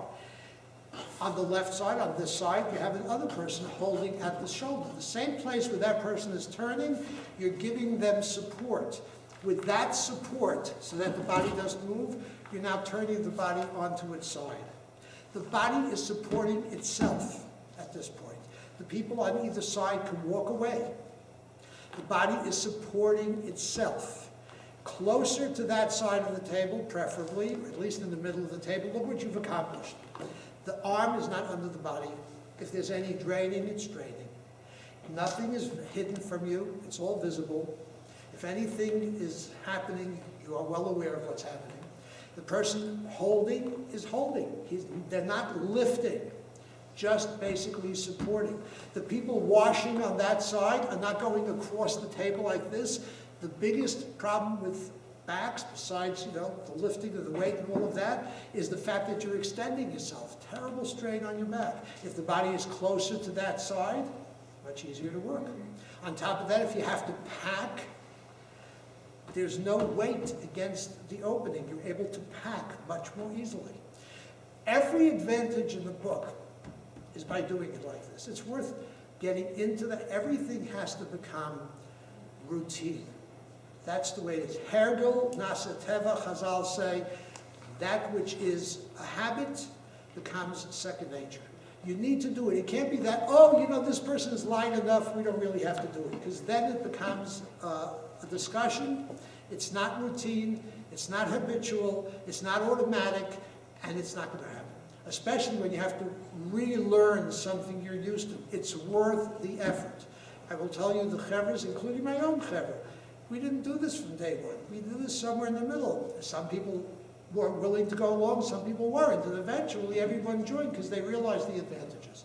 Okay, so it's worth getting into the habit. It's not something that, again, is a halacha. It doesn't say anything. It's just practical, but ultimately it's greater covenant. Okay? That's how you turn the body. Now, again, when you turn the body like this, it's only 2 times. It's either when you're washing, where you must wash the back, and you want to make sure if there's anything that's flowing, that, if there's any fluids that have to drain, that you can do that. That's when you must turn on its side, is when you're washing. The right side first, the left side first. The other time is in the survey. If as you begin to survey the body, you see that there are bed sores there. There's going to be work that has to be done on the back. Otherwise, in the survey, you don't have to turn this far. You could just turn much less. Again, I would move the body in the right position so that if it has to be turned, it can be turned properly. But as you lift it, if it looks clean, just go halfway. Put everything, roll the material under or pull it out, whichever way it is. You don't have to do this. If you are working on the back because there's a problem, then this is the way it should be done. Otherwise, you don't have to do it to this extent. All right? Is that clear? Okay. So the survey again. The survey is where you will take care of all the tubes, all the things we're going to talk about later. This is the time to do it. This is where you have to be the expert. And to the extent that you prepare in the survey, that you take note in the survey, to that extent the Tahara will be smooth, will be efficient, will be covered, will be quick, will be everything. It's to that extent it's being proactive rather than reactive. That is the advantage of the survey. How did I learn about the survey? I've told this story many times. I did not go into Chevra Kadisha. First of all, I was still a teenager, and I just did it because there was nobody else, unfortunately. I had one seat at Tahara, so I was the most experienced yeshiva guy in Queens. Okay, so I ended up being asked to be part of the team, which I agreed to. And when I realized in the early 80s that this was going to be my life for a long time to come, I had a terrible fear, which I never dealt with. But I decided at that point that I would deal with it. And that was a fear that while I'm doing a Tahara, someone on the table is going to start coughing and choking and trying to catch their breath. And there have been stories where people who were in the middle of a Tahara suddenly, or before a Tahara suddenly, were really not dead, they were alive. But for whatever reason, now they're gagging, and I was very good at doing Taharas. I just had no idea what to do if someone's alive. So I went and took a Hatzalah course. So this was in the early days of Hatzalah. I went to Williamsburg, they were the first Hatzalah, and I took a course. And one of the things I learned in that first responders course was that when you come on the scene of an accident, you need to survey the body. Because the person might be shouting about a pain someplace, they might be yelling, my ear, because they have a very significant injury to the ear, torn skin, whatever, very painful. But they're not talking about other injuries they may have, because for all you know, they have some spinal injury, and they don't feel anything below. And they could have real life-threatening things going on that are much more severe than their ear, but they're not complaining about it. So you have to survey and see what's going on. So that's where I learned about the survey. But I will tell you that at that particular course, I learned so much about how the body works that was so helpful to me in terms of my work as a metayer, that I understood that when you lift the head, you close the airway, and it's not going to bring fluids up. And if you bring the head back, you're opening the airway. And if you go up and down, you're pumping fluids up. Okay? So all of these things I learned as part of the survey. Okay? So it's very important. The survey, that's where you really need to be prepared. You need to address the problems. Those problems that need to be prevented need to be communicated. Those that need to be dealt with. Of course, you're also going to deal with things like tape. You're going to deal with things like nail polish. You're going to deal with rings. All of that in the process. Okay? I am going to ask if anyone wants to take a 5-minute break. We'll take a couple of questions, but if anyone wants to take a 5-minute break just to get something to drink or whatever, but 5 minutes, not an hour. Yes? So, you just brought up one thing. Yeah. When you're having, I don't want to do this in real life. When you're having, let's say, on bed sores and back, whatever you have, or you have a list. I would save those for later, because Okay. later is when we're talking about all this stuff. Yes, anything else? No, that's. Okay, fine. No, I'm expecting those questions, but I'd rather that we wait a little bit. Okay?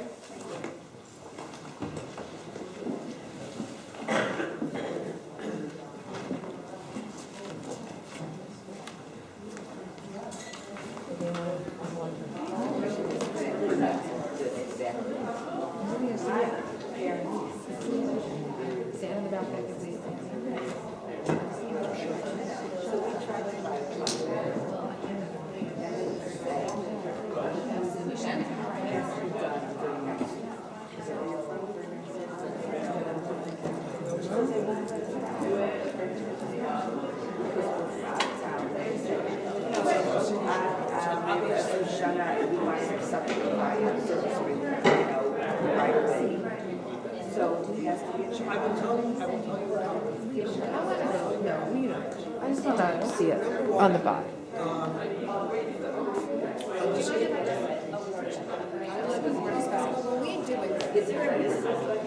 We do it seven cradles. So I don't mean that. I mean, there is a woman in Florida who teaches writing. Her name is Ruth Bauman. She's very good. She works. She's the head of family in Florida. It's not even what you're doing. No, I'm saying trying to. First of all, This way we always do. right, and this you also. Right, we always. But you should be pulling from the. No, I'm saying we push the arm, right. So what happens is. You have one person, the question is the body up against you or the body on the table on its side? If the body is being held by you and supported by you, No, okay, so wait right down, I'm trying to think, this person. Right, but he's saying also you should really and have you know someone what, separate there. I really don't mind if you do it that way. The goal is to accomplish everything I said, which is the body being on its side, preferably closer to this side of the table. Now that's it, yeah, but you're, hello, can I tell you something? Yeah, that's too much. It's too much. Right. It's too much. It's too much. So you're better off with at least right. You can have one person turning right. You can have support the head and be able to shoulder, but then you need someone next to make it. We're trying to figure out, I'm trying to understand how. What you using, I've been here before, so you're using, but you're using the body for more than. So basically, pushing over on this side of the table. Yeah. We don't push First, we have move it to the other side. So like before you move it over, you push it to the side, over to the side then. No. He's saying Outside of the turn, right. the one that, yeah, before you go there. Right. So then this person, I'm wondering, is it better leaning over the table? No. So what I'm saying is it better to have a shot. We're talking about one person who just holds the table, right? The table is one person who just holds the table. One person, and only one person's on this side and three people on this side. No, that's what he said. He said you no.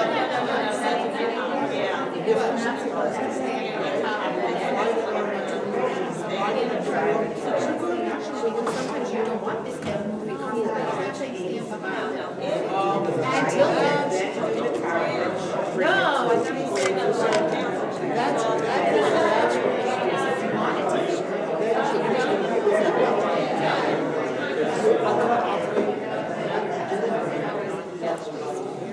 Okay, so one person take it down. That's something that Christians At 4 o'clock. Bring it down and I'm doing this. Let's say, and then you have to so like this. No, you're not supposed to. I'm not.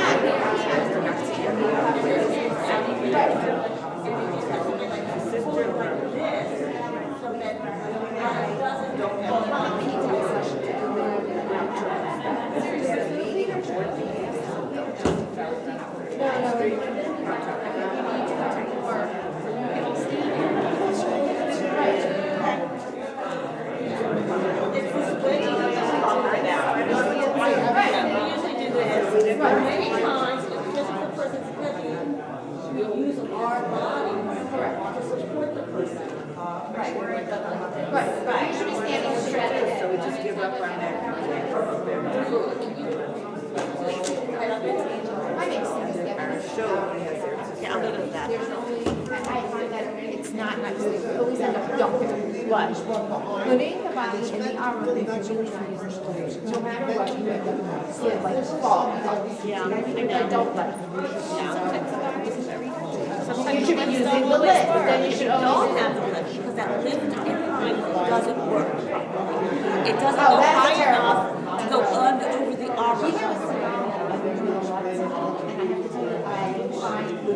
Bring the body there. Yeah, but you know what the problem there is also the wall is tilted, so the Aron has to be positioned. It's so, that whole place is weird. The sink is there, the drain is here, the lift is here, the wall is here.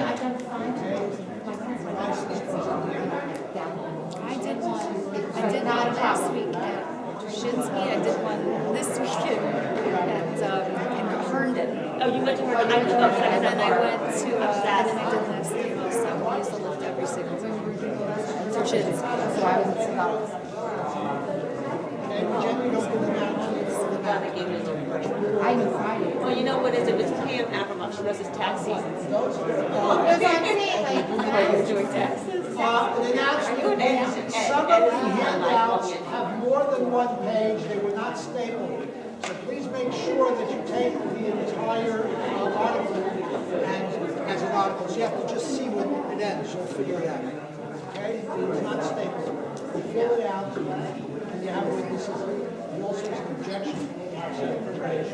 It's really supposed to be done, yeah, something. Yes, absolutely. Call us. You can take one of these. Our information is in the back.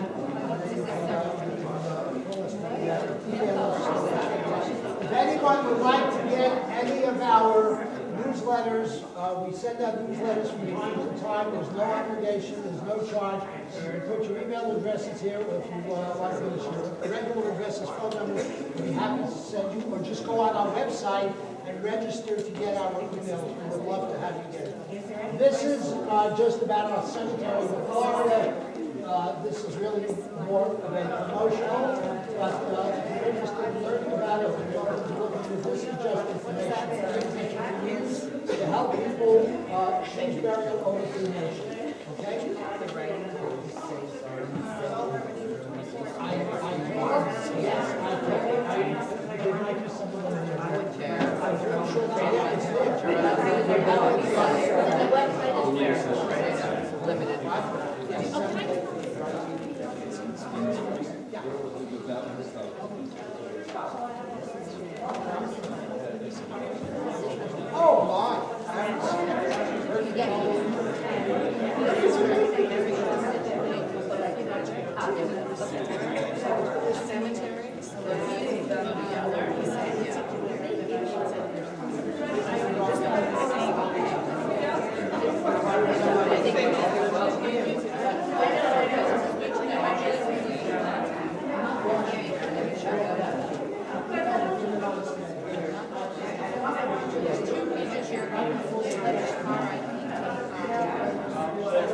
We will reconvene in 1 minute. 1 minute, and start again.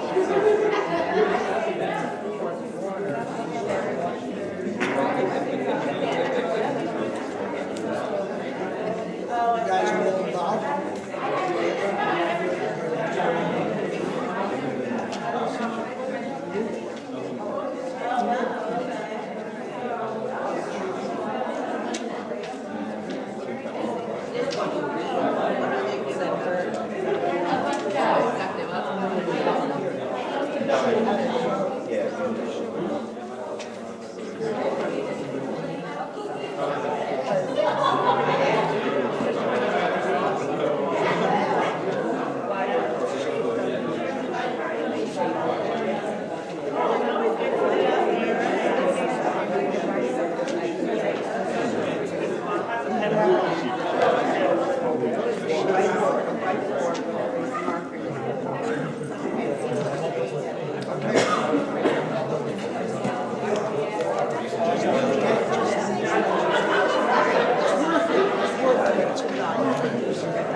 Okay, if we could begin again, I would appreciate it because there's still a lot to cover.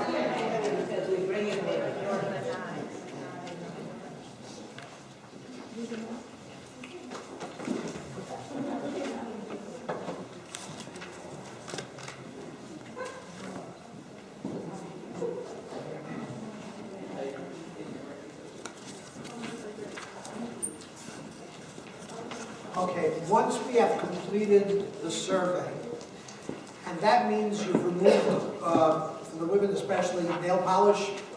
We'll talk later if you want about gel, and that's the big question always. The men don't know what I'm even talking about. I don't think, maybe they do, I don't know. But there is a problem with the more advanced type of nail polish or nails that people use today. The only thing that works is, first of all, if you notice it right away, I'm going to talk about some of the supplies we use. Now, again, this is what I recommend, only because this is what we have used extremely effectively. It also has a lot of milas. I don't know if I want to spend the time to explain every mila of everything. But, for example, to stop bleeding, there are chevras that use glue. There are chevras that suture. I recommend something called Mansel's solution, which if you keep it fresh and you use it appropriately, which means I told Devorah that the most important thing to print out is Mansel's solution, because that's what you really need to know. First of all, it should never be kept for more than 9 months a year at the outside. Okay? Always keep it covered. never put a used or even a wet Q-tip into it. Always keep it clean, okay? So if you have to you need a little more, use a fresh Q-tip. There are just some ways of using it that will be much more effective. When you put in a Q-tip, fluff the cotton first so that it saturates as much of the solution as you can. Okay, which is why we recommend using Q-tips. We have no stock in the company, but it's just that we find that those Q-tips fluff more easily and therefore fill more fully with cells. Okay, the process is very clearly defined there, but treat it well and it will work well for you. It is the best thing. It has a lot of milus because it's not a chatzitza of any kind. It's also used in the medical field, usually internally, but it's used by doctors for this purpose, which is something Rav Moshe felt was very, very, very important, better than using something that a funeral director uses.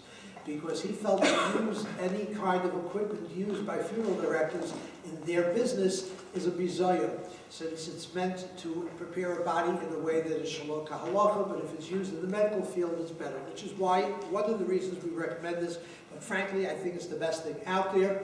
There are Chevra Kadisha that inject it with a dropper. There are Chevras that actually inject it with a needle. If they have doctors on staff or nurses on staff, whatever. We just generally use it. We have no doctors, we have no nurses, and it works very, very well for us. But you have to follow the instructions. In other words, for example, you have a blister on the arm. You don't want to put cells on, there's blood here. You have to clean the blood first and get down to the surface of the skin before you apply cells. You just put cells right on top of the blood, it'll coagulate the blood, but it won't stop the bleeding, because the bleeding will still be coming from underneath. You want to get to the surface of the skin, then put the cells on so that every capillary gets some cells in it and it never bleeds again. That's what you need to do. So follow those instructions well, and cells will work for you. There is a place for glue. We'll talk about that later as well. There are places where cells does not work, and glue is the perfect thing to do. We'll talk about when we use those things a little bit later. But the idea is there are certain things that you need to have. As I said before, cells have chucks, have cloths, have tape that is waterproof tape. There are a few different variations of it. There's one that I have here called, it's First Aid Waterproof Adhesive Tape. I'm trying to see the company. It's Acme, okay? Johnson & Johnson makes a similar product. We used to use something called Kendall, which I still prefer. I think it's still available out there, a waterproof tape that is fairly easy to use. The cotton, this is crucial. The cotton that you should be using in the Tahara process only is something called web roll. It's a cotton towel. It is cotton that is compacted cotton. Let me see if I have a complete towel here that I can show you. It comes on a roll. It's like towelettes on a roll. They usually come doubled so that a towel is this long, okay? And it's perforated. When you pull it off the roll, I would immediately fold it so that it's a square. Not because I need a square, I like using it doubled, okay? I just was in Memphis, and the funeral home there had the exact same towelettes, but they were perforated every square, not doubled, okay? So then take two and fold them over, but they should be folded and they should be a square, okay? That is the only cotton that I would ever use in the Tahara process. The fluffy stuff that we're used to having, from whatever, or cotton balls, are just not effective for most of the things you need to use, or certainly not anywhere as effective. So encourage the funeral directors to purchase web roll, okay? It might be a little bit more expensive, but you'll use a lot less of it, much less waste, and it really does the job, okay? So web roll, towelettes, pull them off. If they're double, if they're longer than wider, fold them in half so they're square. If they are squares, put two of them together. Now, That's what you need in order to do the process well, okay? Now, so you've completed the survey. You now begin the process of washing. There is a Seder HaTahara, there is an order. You start with the head. The minhag is to wash the right side before the left side. If you have 4 people at a Tahara only, you can do the right and the left simultaneously. Okay, so that's an advantage, an incentive to 4 people Taharas. Okay, you can start the head on the right side. On the head, I would not pour directly onto the face. You pour onto the cloth, and you then clean the face with the cloth so that you don't have water going into the mouth. But normally the process of washing is done in the following way. You would take a I believe this is a 2-quart saucepan. It may actually be 1.5 quarts. I take it back. It's more like, yeah, it's 2 quarts. It is 8 cups. I would fill this from the bucket, and one person pours while one person washes. That is the process that has been over the ages. That's how it's always been done. It's an Indian of covet, so that 2 people do it together. One pours and one washes. I always say that pouring is an art. There are people in my Chevra that will fill up a pot and just empty it. Fill up a pot and empty it. That's not the way to pour.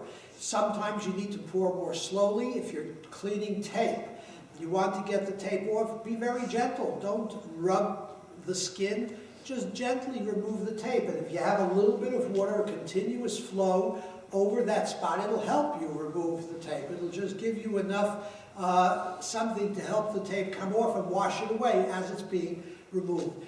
The purpose of water is 2 things. A, to give you lubrication so that you have something with which to wash, and B, to wash away that which has been cleaned. So you need to pour appropriately. If the body is clean and you're pouring over a larger area, you need a heavier flow. If you're just washing in one spot, you need less of a flow. But you want to be pouring in a way that is doing the best, providing the best for the person who is washing, so they have what they need. The person washing will generally lead. Don't move when the person washing is still washing. They are the ones that know what they are doing and how quickly they have to go. So you are there to serve them and to pour for them. The question everybody asks me is, why do people pour backhand? Brought down, right? We don't pour soda for anybody like this because that's how the Chevra Kadisha pours. But why does the Chevra Kadisha pour backhand? What's wrong with forehand? And nobody knows the answer. You look at Sfardim, they have no answer for it. They bring it, they don't know why. And I'll tell you, to me, I'm not sure I know the answer, but it's very simple to me because it basically confirms the process. It was never done with a hose, for example. We talked about that earlier. It was done by 2 people. And now imagine, and we also had the person pouring standing behind the person washing, because the person washing is leading. They're the ones that know what needs to be done, when to move on. So the person pouring stands behind the person washing. Now imagine if the person washing had the person pouring forehand. So now this is what it would look like. They're washing, and the water is coming over here, and they're over there washing. They can't see the water because they're looking at the back of the pot, right? Or the back of the quart, or whatever it is that the pitcher. Therefore, in order to be able to do it right, they had to pour backhand so that the person washing could see what they're doing. On the other side, it's the same thing. The person washing is standing behind the person, the person washing is in front of the person pouring. Person pouring has to pour backhand because it's the only way the person who is washing can see what they're doing. So if you have a lefty, perfect spot then to be on the pouring on the left side. Okay? So that's the process. You begin with the head. As I said before, you don't pour into the orifices. You are careful with that. The purpose of the rechitza. If there's nothing else that I say today that you remember but this, it's worth coming. Rechitza was meant to wash the body well. It was meant to wash a body just like we wash ourselves every time we shower, before a Shabbos and Yantif, before an important meeting, before a wedding, whatever it is. That's what it was meant to be. So therefore, we need to recognize that. If there is some mucus in the corner of the eye, you should clean it. The mouth, the lips may have some dirt on it. Clean it. We don't go into any orifices, but we do clean whatever is on the surface. So you wash the entire head. You could do the right and the left simultaneously. If the right starts first, you then continue down the neck. Once the entire head is completed, you start with the right side. Again, if you have 4 people, the left side can work at the same time. However, if the right side stops, the right side has some bleeding, has some tape, has something, or the person on the right is just a little slower, the person on the left cannot go ahead of the person on the right. Okay? That's the rule. Now, so you start with the shoulder, you lift the arm, you do the arm inside the arm, down the arm, and you have to be careful. The inside of the arm is a place where skin is very often very sensitive. The inside of the arm has very often sensitive skin.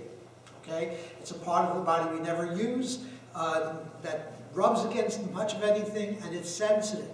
Okay? One of the reasons turning a body with the arm is not a good idea is sometimes it actually can tear the skin. So you have to be careful. Also, it's a place where you have to look out for tape. When you get to the fingers, you may want to feel if there is any kind of a graininess to the skin. People who have not washed in a week, what this is, I call it dirt, some people call it dead skin, doesn't matter. The fact is we would not leave it on, we would clean it, and therefore it should be clean. You just rub it a little bit with your fingers. Person washing, again, needs to have the gloves that fit, and then you clean it. Now the cuticles, if there's dirt in the cuticles, again, you may want to take your, this is another reason why a sheet is better than terry cloth. You probably do this with terry cloth as well, but it's not as easy. With your own nail, just go into the cuticles so that you're able to clean it. Okay? And you clean the hands well. You then go to the chest. The person on the right side will clean the navel. Again, you don't go digging, but if there's dirt, you would clean it. The person on the right side will also take care of anything that might exist in the private areas, the genital area. What you will sometimes find is a person was incontinent. They weren't able to control themselves, and therefore they would have literally, like children have a rash, they would have a rash. And sometimes you will find globs of Desitin type of ointments. Those ointments come off with soap and water. We generally do not use soap in the Tahara process, although in Eretz Yisrael they do. The minhag here is not to. But when you get to something like that, where you have ointments, and the only thing that will break them down is soap and water, so what you want to do is when you have globs of ointment, you want to just, again, here's another reason why a cloth like this is better than a terry cloth, because you're not going to throw away the terry cloth when it gets full of ointments. You can't really use it anymore. So the point is you want to just take a glob, whatever is heavy that you could remove easily without rubbing the skin or anything else, just take it off and throw it away. Then, when you get closer to the skin, soapy, sudsy water, just use as much soap as is necessary, it could be dial soap from a dispenser, and gently go over the area that is affected. It will break down. I will very often just put soap on and leave it for a minute, and then again, using a lot of water, just go over it gently, not rubbing it, because if there is Desitin there, then the skin underneath is affected and usually very sensitive. So you want to just go back and forth with enough water, enough soap over it. You will clean away all the Desitin, the body will be clean, the skin will not be injured any further, and you'll be able to continue washing. Okay? So that's generally done on the right side. Again, the leg is a place where very often there is lotion. So feel for it. If necessary, you may want to use a little soap there as well, or warmer water to clean it. And then when you get to the bottom of the foot again, you have that same grainy issue. We don't wash ourselves for a few days. We have a flu or whatever it might be, or someone's in the hospital laid up and they're not washing for a while. You will have that grainy dead skin again, or the dirt, whatever, sweat, whatever you want to call it. It's not clean, it's dirty, and you need to clean it as best as possible. Okay? Sometimes it can take a few minutes. That's part of Kavod HaMeis. That's part of the chesed that we do. So you clean it. That's basically how the rechitza is done. Again, the left side follows together with the right side. You would then turn the body onto its left side, exposing the right side, just the way we showed you. Move it to this side of the table, turn it so that the body ends up in the middle of the table, preferably, and never face down, but on its side, supporting itself, and then you continue the back of the head. Now the back of the head, you may have washed a little bit while you were doing it, but you certainly can't see it. Now is the time to check it. The back of the ear is a place that very often has dirt. This is also a time where you can clean the inner ear. If you see there's dirt there, again, we don't go digging for anything, but if you see there's wax in the ear, take a Q-tip, make it a little wet, and clean it, just like we would ourselves, gently, okay? Take a couple of Q-tips if you need to, until it is clean. Okay, you wash the back of the ear, you wash the upper back, you get to the rectal area, you clean it if it's dirty. If it's not dirty, you don't need to go inside looking for anything to make sure that it's clean. If in fact it is coming, and if in fact you are concerned that it might continue to come, then we pack it. Now if the body is on its side, the way I showed you, the packing process is much, much easier. And if you have the web roll that I told you about, if you can cut it, it cuts, by the way, only in one direction. It cuts lengthwise, it does not cut sideways.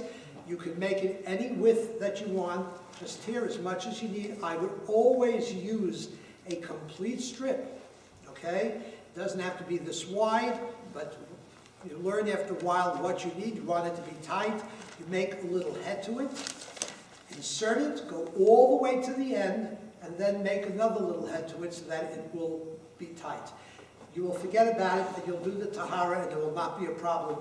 I can't say never. They say never. But I would say that 98% of the time it's fine. There will be cases where the body is particularly very heavy, bloated. There are gases building inside, or sometimes it's just a tremendous buildup of body waste. If that happens, you may want to press a little bit to get some of it out, but ultimately you will pack it and it will stay. If not, you may have to repack it more than once. It happens. It's not constant. It's not very common, but it could happen. If that happens, I would pack it again, certainly right before the Tahara, and then again maybe right before you dress. But I would probably, in that case, put a chuck underneath so that just in case there will be something to contain it, it will not dirty the Tachrichim. Okay? You don't want to do that as a regular thing, but if you've packed a number of times and you know there is a possibility that while it's in the Aron, it will continue to leak, that is something that you would do afterwards, but only after you've packed it a few times, you've done everything you can to remove it. It's not a common process. If you do this more than once in 100 times, you're probably overdoing it. You're probably not doing packing properly. This cotton will work, okay? Just so you know. We'll get to it in a moment. At this point, you would clean the nails. The minhag is to clean it with a wooden implement. It can be done with the edge of a scissors. My recommendation is sandwich toothpicks, which are just stronger, not as sharp. They will generally clean an entire hand. These are just bigger toothpicks, okay, that are not round. They're hard to find without little frills on top, okay? They stopped making them. One company makes it. We get them in boxes of 750. It's a couple of bucks. All the stuff is on our website, by the way. Web roll, we don't make money on it. We actually lose money on it, for the shipping especially. But feel free to, you buy one box at $7.50, you'll have it for a very long time. Okay? But these are what are best to use. You can have 4 people. By the way, we never clean the nails until that limb has been completely washed. And then we start usually with the large finger. We work our way down. Okay?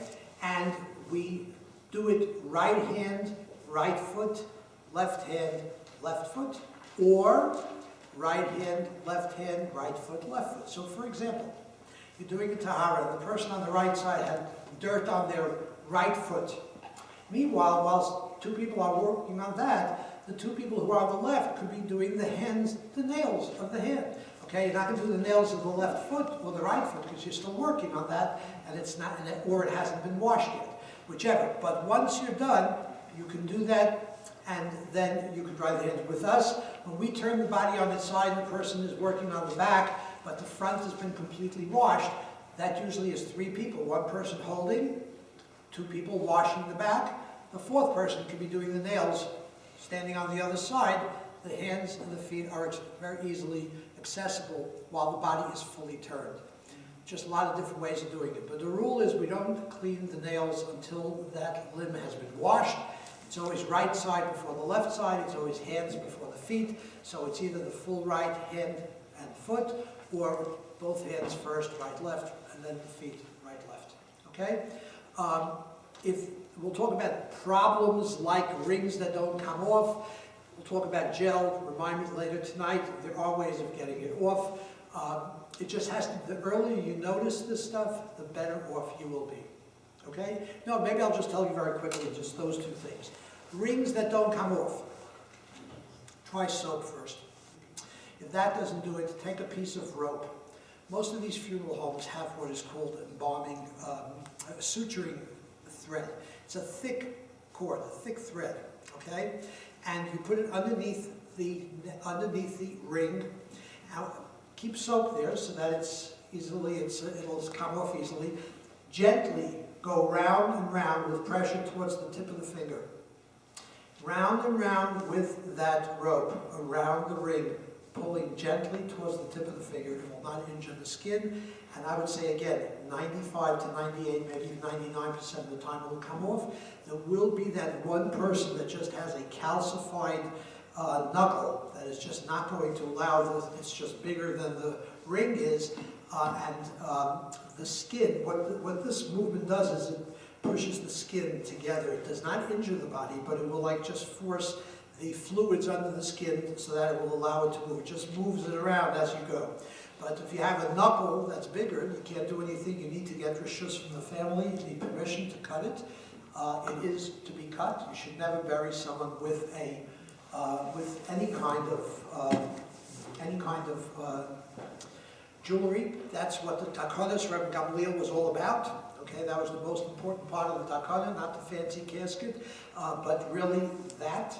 And so we try to cut it to explain to the family that it's not traditional. If it's a fruit family, they can certainly understand. And if at all possible, it should be removed. If a family wants the wedding band with the person, and there's nothing you can do about it, I would remove it, give it to the director, and let them, if necessary, put it back on. I would still do the Tahara, but I would not be the one to leave the ring on or to put the ring back on. We carry these little bags, okay, so that if we find jewelry, we put the name on it. We give out Tahara certificates. There's a comment on it. Put on that comment, we found 3 rings and a bracelet. It is in this bag, okay? It was left with the Tahara certificate. Or if there's a Shomer, we'll give it to the Shomer to give them. It is our responsibility to make sure it gets back to the family. I would stay away from saying a gold band or a diamond bracelet, because you don't know if it's a diamond or not. They'll come back and say, well, we didn't find a diamond bracelet. We got one that was made of whatever. Okay? So don't use it, just put a bracelet. I would stay away from designating what it is, because unless you're a jeweler, you're not going to know what it is. Okay? And even today, some very good fakes. Okay? Now, I'll take some questions. Yes? When you said you could work on both sides of the body at the same time to wash, that was before you turned it on its side.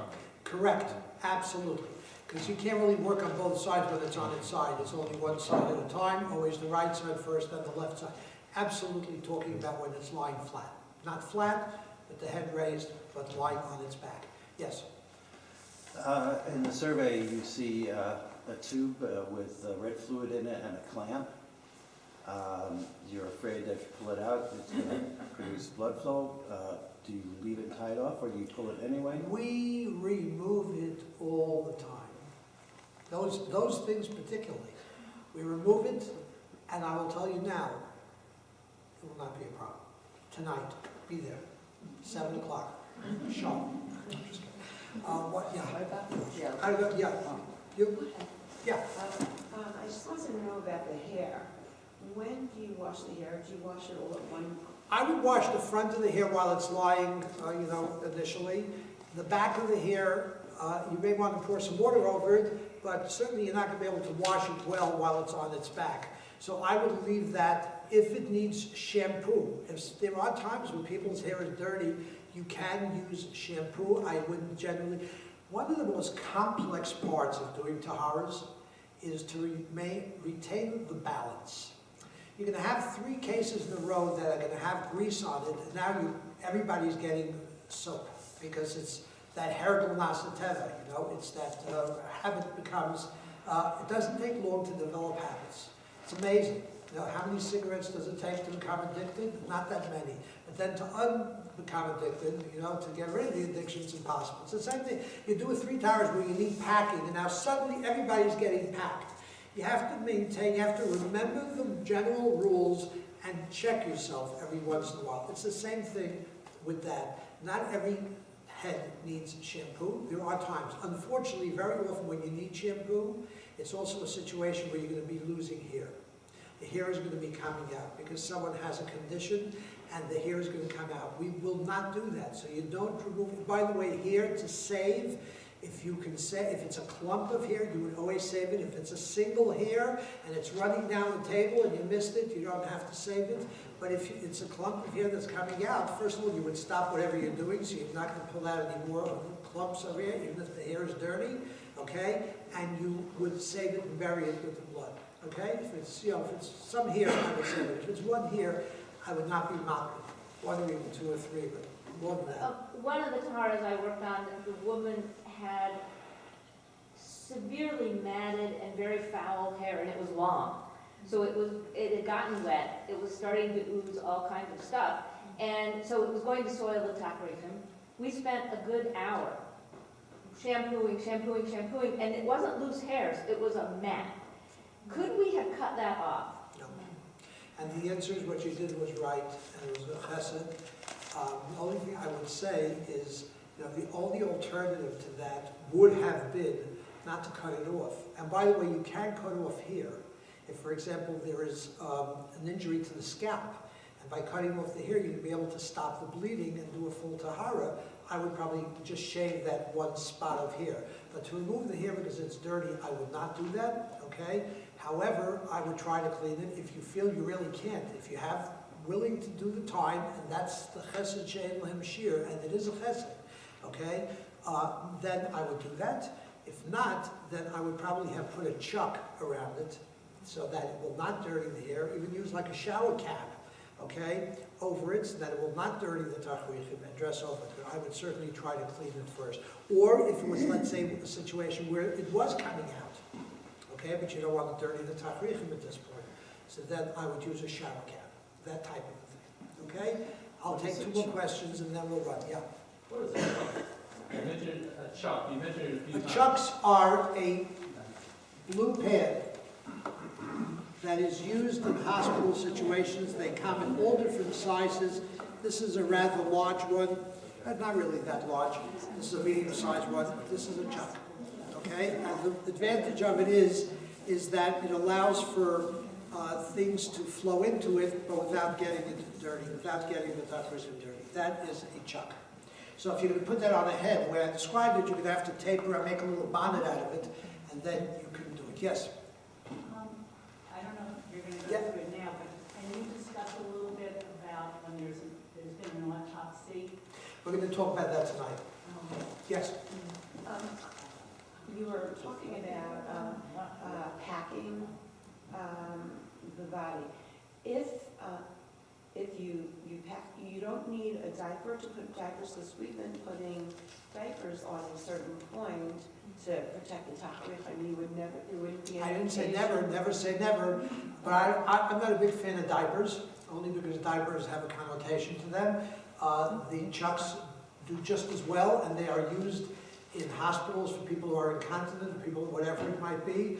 I would rather use that than a diaper. There's also a diaper, according to some people, is actually a beged. It's kind of a article, it's like an undergarment, if you will.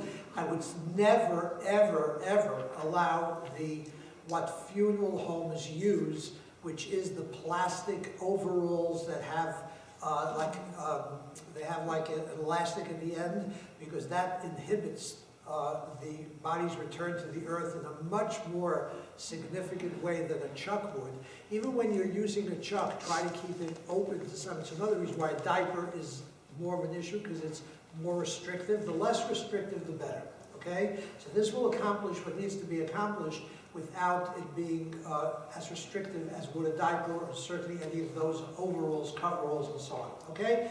Now, when you are finished with the recited process, there is a tremendous emphasis not to have the body come into contact with water from the recited, from prior the Tahara, after the Tahara. So that you don't want to touch the body with anything that is from before the Tahara, from the washing water. So therefore, there are a lot of things that we do. For example, we empty all the water that was used for the washing. Even if you still have a full bucket, you would just empty it. Okay, that's number one. Number two, we also will remove our gloves, and we will wash our hands again, put on a new set of gloves, okay? That is, I know there are Chevra Kadisha where they take off, they use 2 sets of gloves, and then they take off one and wash their hands over the gloves. I'm not a big fan of that. I don't think it's appropriately. When I first started lecturing, we used to lecture not to use gloves at all. But Moshe was very strong not to use gloves. And so was Aron and many others, okay, until AIDS came along, and OSHA became very active, and we began to realize that people are assumed to have certain diseases, so today we all wear gloves. But certainly I would remove the gloves and put them back on again. I would, unless someone has a significant, allergy or a significant, has an eczema or whatever it might be, where they have open sores, it might be a little different. As a general rule, I would not do that. I would remove the gloves, wash again, and put on a new set of gloves. Okay? Now, you are now up to the Tahara process. Now, is there a mikveh in any of these facilities? No. By the way, don't feel bad. The Moshe says a mikveh was not necessary for Tahara, and I'm not necessarily a big fan. In our places, half have a mikveh, half don't have a mikveh. Mikveh actually cuts down on time, makes it easier in a certain sense, but it's, there are very often times where even when there is a mikveh, we can't use a mikveh because we're afraid of losing blood if we use a mikveh, and if we pour water, we're not so concerned about it. We feel we have no reason to worry. So it's fine. What you need to do is refill a maximum of 3 buckets.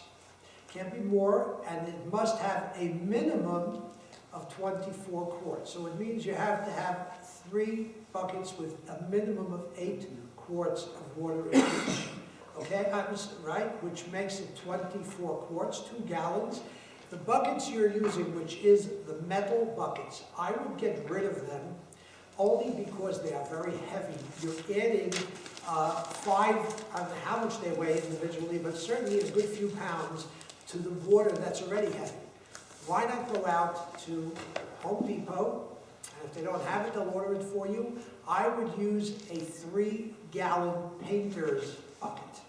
A painter's bucket is plastic, probably weighs half a pound, if at all, and it is round without a spigot, which has an advantage. It's a much better clean to use for that purpose. And so I would use that, and if you fill it 2/3 of the way, you'll have 8 quarts, because it's 3 gallons, which is 12 quarts. You could fill it a little more, 9 quarts, and the amount of weight that you have in the bucket itself will still be less than if you were using these buckets. So I would use like a little bit more than 8 in each of them. They usually have lines on the inside which indicate the quarts, and that's what I would use 3 of those for the Tahara process itself.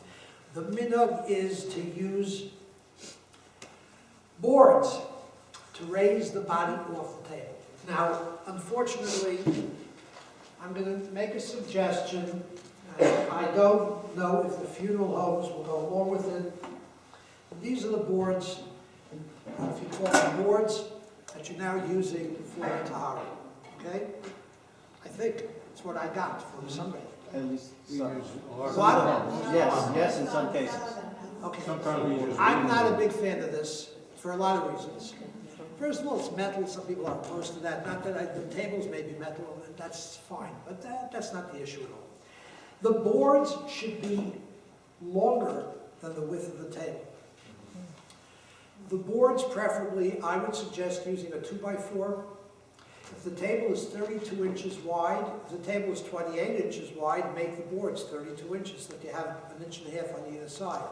The goal is by placing a board underneath this way, that goes over both ends of the table, it gives you not just the height of the board, but it gives you the height of the lip, because all of the tables in the Tahara rooms have a lip. So you're adding a lip to the 2x4. Here, where you have pieces, okay, shtiklach, it doesn't give you that extra height. It raises it off the table, but it doesn't give you the extra height. So you're much better off with a board that I would go to Home Depot. I would tell them to take a 12-foot piece of a 2x4 that's 12 feet, cut it into 3 pieces, whatever the width might be, okay, of the table. It should be longer than the width of the table, not that long that you can't walk along the table without hurting yourself, but it should be an inch off so that it will give you that extra height. And have them polyurethane a couple of times so that it will not be porous and it will not retain bacteria, which is what they are concerned about. That's why they push this stuff. Have them polyurethane, okay, so that it will not be porous, it's OSHA compliant, it's what you want. Yes? Yeah, I think there's actually a health regulation that says you're not supposed to use wood. Only because it's not polyurethane. Yeah. If you polyurethane it, it's no longer wood. It's now considered plastic. Well, the other question was, what about deck planking, this artificial deck planking? So like you have a sun deck. Yeah, it's the same thing, but again, you would still have to polyurethane. In fact, the deck planking, It is a the plastic. deck planking is... It's a resin. Oh, you mean it's plastic? Yeah. Yeah, but still, it's porous. They have... No. They're not? No. Okay, if that's fine, I have no problem with that. It's fine if it's OSHA compliant and it's going to give you the same height and it's going to go across the table. You can cut them. It's probably much more expensive, and you may not get it in the exact lengths. You can probably order it. I don't know. This I know works and it's very easily gotten. Yeah. So if you're in a situation where we have these metal things, is there a concern that the metal has become tuma? Do we have to cover it in any way? Again, Is there a concern or not? look, the mace is tameh. It's going to be tameh in any case. There are people that are more makbid on it and people who are less makbid on it, but I don't think this is the answer anyway. I think this is just nothing. I'm just saying if you're stuck in No, a you could use it. For the Evid, you could use it. For the Evid, I would use it. All right, there are some teams that they take a newspaper plastic bag to cover it. Does that make it worse? I because it's don't think it container? makes it worse. I don't think it makes it that much better, but it's fine. It takes away that problem, if you will. Again, I'm not so makbid on that. Okay, years ago, no one would ever use a metal table. I discussed it with Postal. They didn't seem to feel it was a terrible problem. But Lamaisa, it's better not. If we can not use metal, we don't use metal, okay? So if you can get rid of this stuff, I would. Okay, even if this was made out of plastic, I just don't feel this is the way to go. So you would then dip the wood, even if you have polyurethane wood, the water's going to run off. But the minhag is that we dip those into the Tahara water. Once you have the 3 buckets full, and it's now considered a Tisha cabin unit, you would dip the boards into the water, both sides, and then lift it up a little bit so that it covers the whole thing, so that you will use them after they have been wetted in the Tahara water. You would have someone raise the head and support the head. You would then have 2 people, one on either side, with someone supporting the head. You have 2 people lifting the shoulders. Okay, like this, place the board underneath, the person at the head still stays there. You have those people, after it's on the boards, those people will move down and lift the buttock, place a board underneath. The 3rd board goes underneath the ankles. Table should be angled as far as it can be without the body sliding down. and then you are ready to start the Tahara. The head, I would put a headrest under the head. Sometimes you're going to have to put the headrest lengthwise, in other words, the height being the full length of the headrest underneath the head, and you then can pour the Tahara water. Now, how to pour the water? That is now by the way, these are the buckets that I imagine are being used for washing, because I may be wrong. Better to use the round buckets for the Tahara. These are used better for the recited, okay? But in either case, lift them. And now the question is, what do you do? There are Chevra Kadisha that will walk the water down. And I will tell you that the first time I was challenged, by the way, that's the way we started doing Taharas years ago. That's the way the Yekis do it. Okay, it's done in many communities. I'd say probably the vast majority of communities do it that way. And if you're doing it, it's fine. How it's done, the point is all these buckets have to be emptied without a pause. You cannot stop. If you stop, you have to start over again.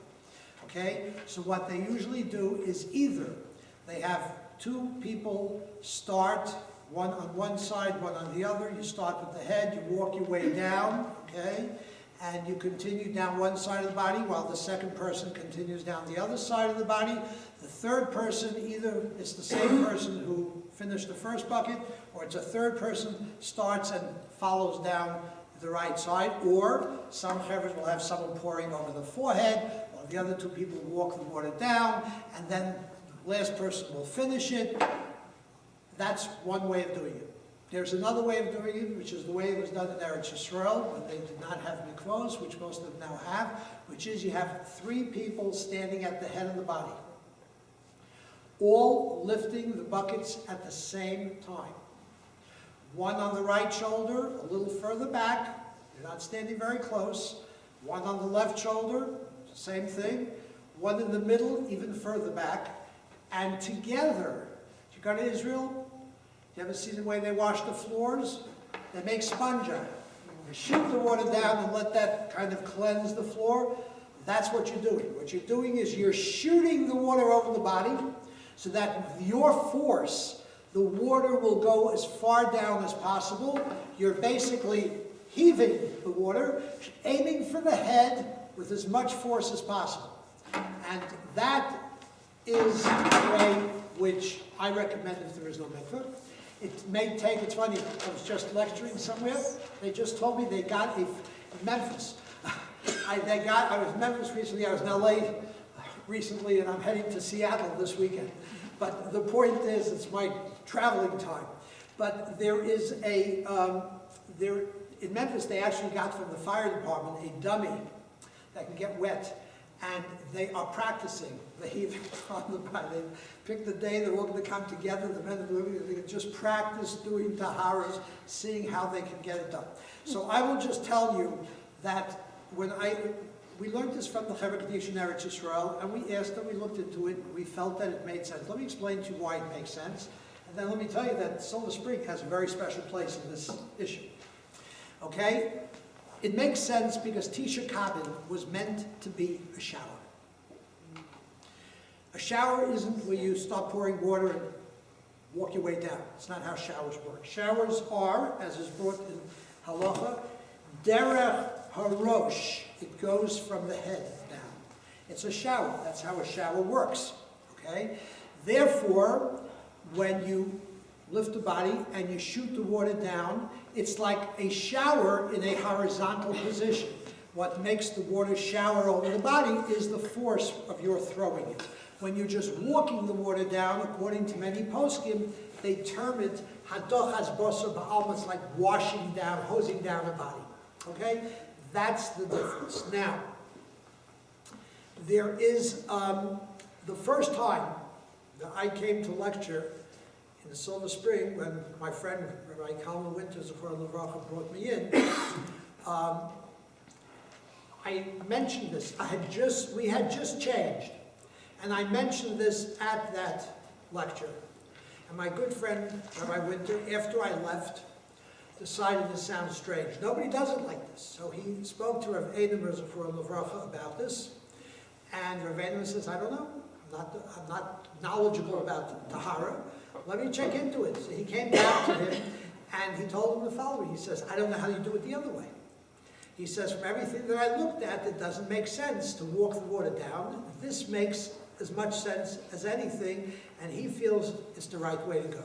Okay, so that time my friend called me back, or Rabbi Winter called me back and said, now I'm going to tell you what I did. I went to Rabbi Elchonon, and he agreed that that's the best way to do it. So that's why we recommended.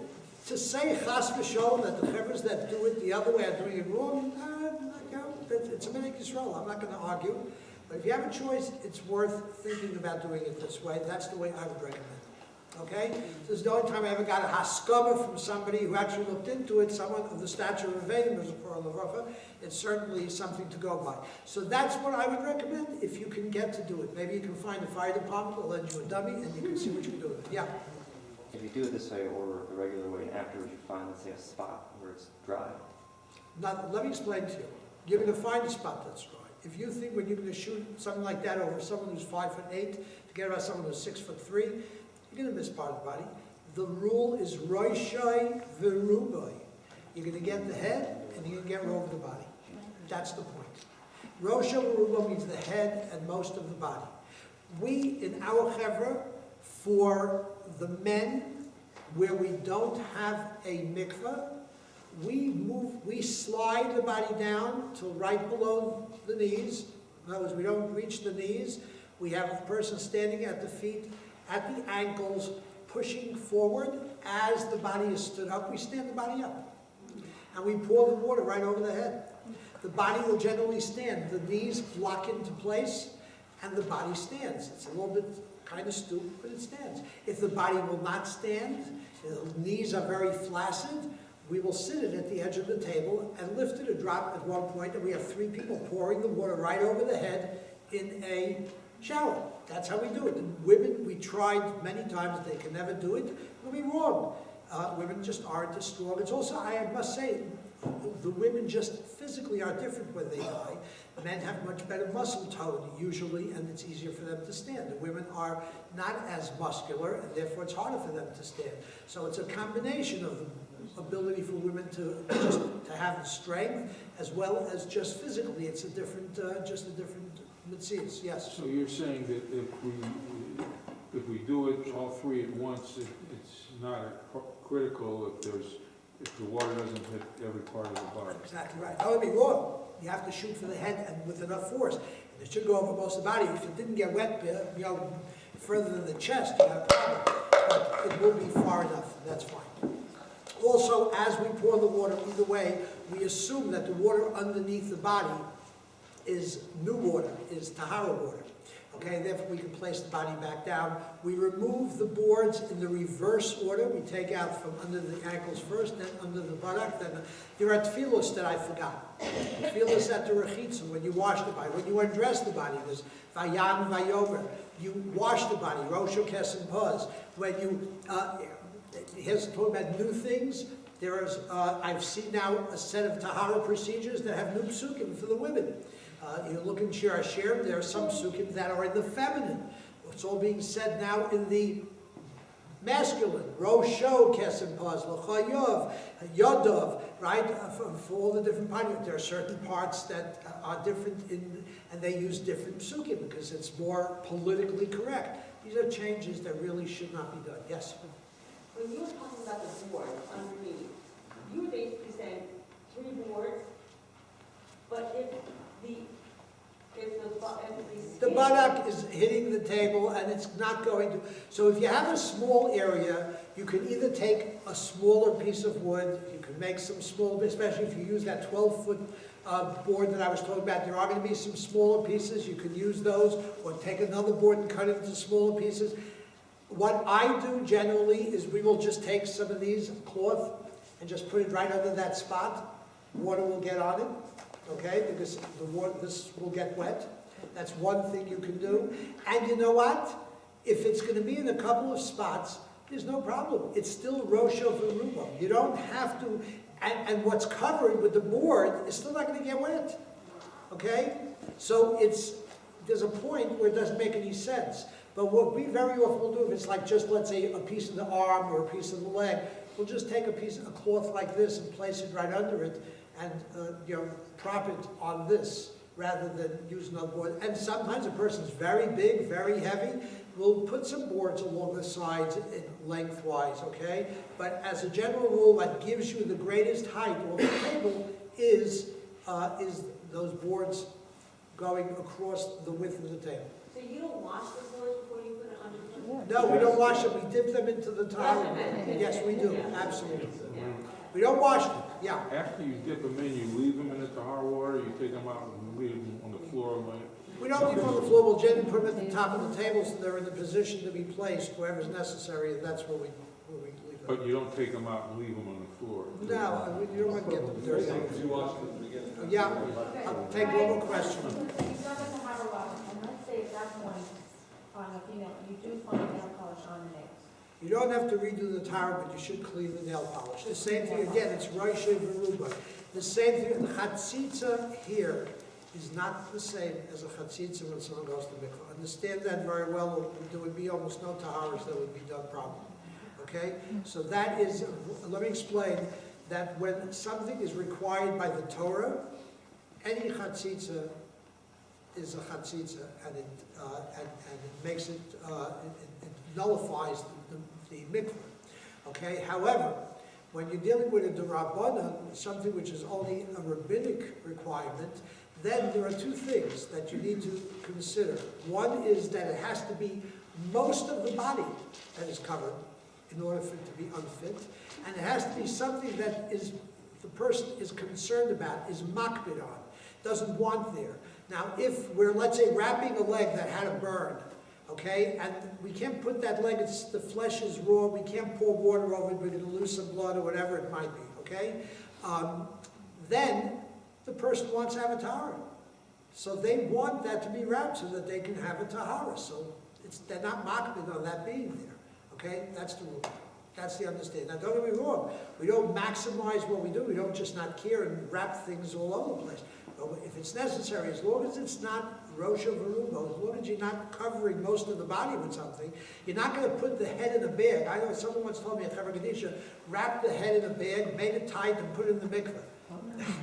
You can't do that. It's not Rosh Veruba. It's not over the head. Okay, it's in a bag. It's not consideration. Okay, yeah. I really just one more question. What did you say, Mr. Gel nail polish? Do you have to use some? Yes, we can remove it. We'll talk about it tonight. Okay. Remind me, yes. We usually, after washing, we wipe the table and make sure it's dry before putting the boards in. Not necessary, because when you're pouring the water, that water will wash away whatever's on the table. Whatever is not, it's considered fine. We don't do that. When we clean the table is when we stand the body up, like I told you, well, we put a body into the mikveh, and now the table is empty. Okay, and if you put the body back, you're going to be putting right back into the water that was there from the recited. So you're not pouring any water on the table because you're pouring it over the head and you're putting it in the mikveh. Then we dry the table perfectly dry before we put the body back. But that's where you have to do it. If you're pouring water down or shooting water down, you don't have to do that. Okay? But if we're walking it down? Same thing.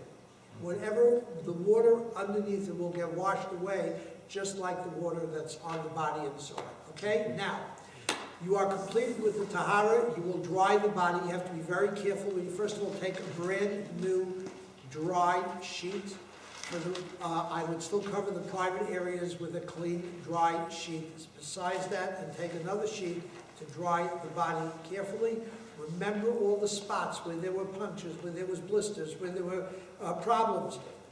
Even if you put them on cells in a puncture, you don't want to rub it, because you'll just open it. So you want to be very gentle in those areas. When the skin is sensitive, pat dry. But dry the body clean as you turn the body, and now you don't have to turn very far. Just far enough to get the sheet underneath it and dry the table, first the body, then the table, and put the body down, then the other way again. You don't have to do that full turn, just enough to be able to dry the body, dry the table, and you put it down. You're now ready for the Tachrichim. Okay. So I'm going to spend some time tonight telling you about caskets and how you can use the straw in the casket to actually help the Tahara process, okay? We'll talk about that. But right now, just know that when you take the covers off, now this Aron is such that you can see which is the top and which is the bottom, because the top is shorter than the bottom is longer, okay? But sometimes, I don't know if you have this, we have caskets that have one long piece on top. It's very hard to tell. You need to know which is the head and which is the foot before you take the cover off, because sometimes the holes just won't match up the same way. So you want to make sure, and especially if there's a Magen David on it, and that Magen David is going to tell you which is the foot and which is the head. I assume the Magen David here is placed at the foot? Yes. Thank God. It used to be in the West, they were putting it the other way. Everything was on the head. Now it's in LA, I was just there. Thank God they're doing it at the foot. Memphis is still doing it at the head. Okay, what happens is people ship from Memphis to New York and they get buried with their feet at the head and the head at the feet. It's a very big problem. Don't laugh. It's not a joke. It's serious. But that is the fact. So you need to know, when you're shipping someone to Eretz Yisrael, you want to maybe put a little rosh on the top or something, an H, something so that you know what matches up with what. Okay? Just a good idea. You take off the cover. You set up the Aron. My recommendation in setting up an Aron is to set it up outside of the Tahara room. If you have a very big Tahara room, put it all the way in the corner where it's not wet. Because once something falls, it's going to be, the Tachrichim are going to be wet. They don't give you so many sets of Tachrichim that you can just waste it. So it ends up with the person wearing Tachrichim that are either wet or dirty, whatever. So I always set up the Aron outside of the Tahara room. If there's room to do it there, we set it up even before we start the Tahara sometimes, depending on the situation. But if you are going to use it in the Tahara room, make sure it's in an area that is completely clean. If not, then I would do it outside the room. Now I'm going to open up a ladies' set. Okay.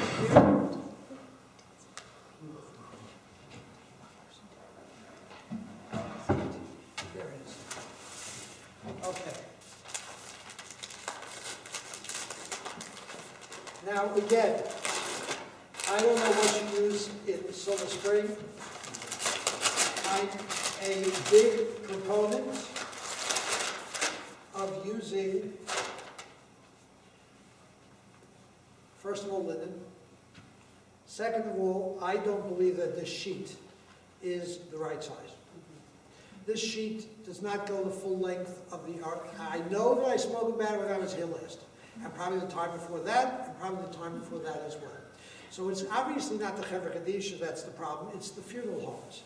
And I would again encourage them to use a full sheet. This looks like it comes from Rose Solomon, although it's the cheaper version. Obviously, again, they're trying, now don't get me wrong, I'm all for saving money, okay? But this is $1 for a little bit more material. You want to be able to put a sheet. This is called a sovev. There's a reason why it's called a sovev. It's because it wraps the entire body, okay? It's not meant to just go to the knees, at best, on a good situation, okay? But since you have this, what you do is you put it into the Aron on an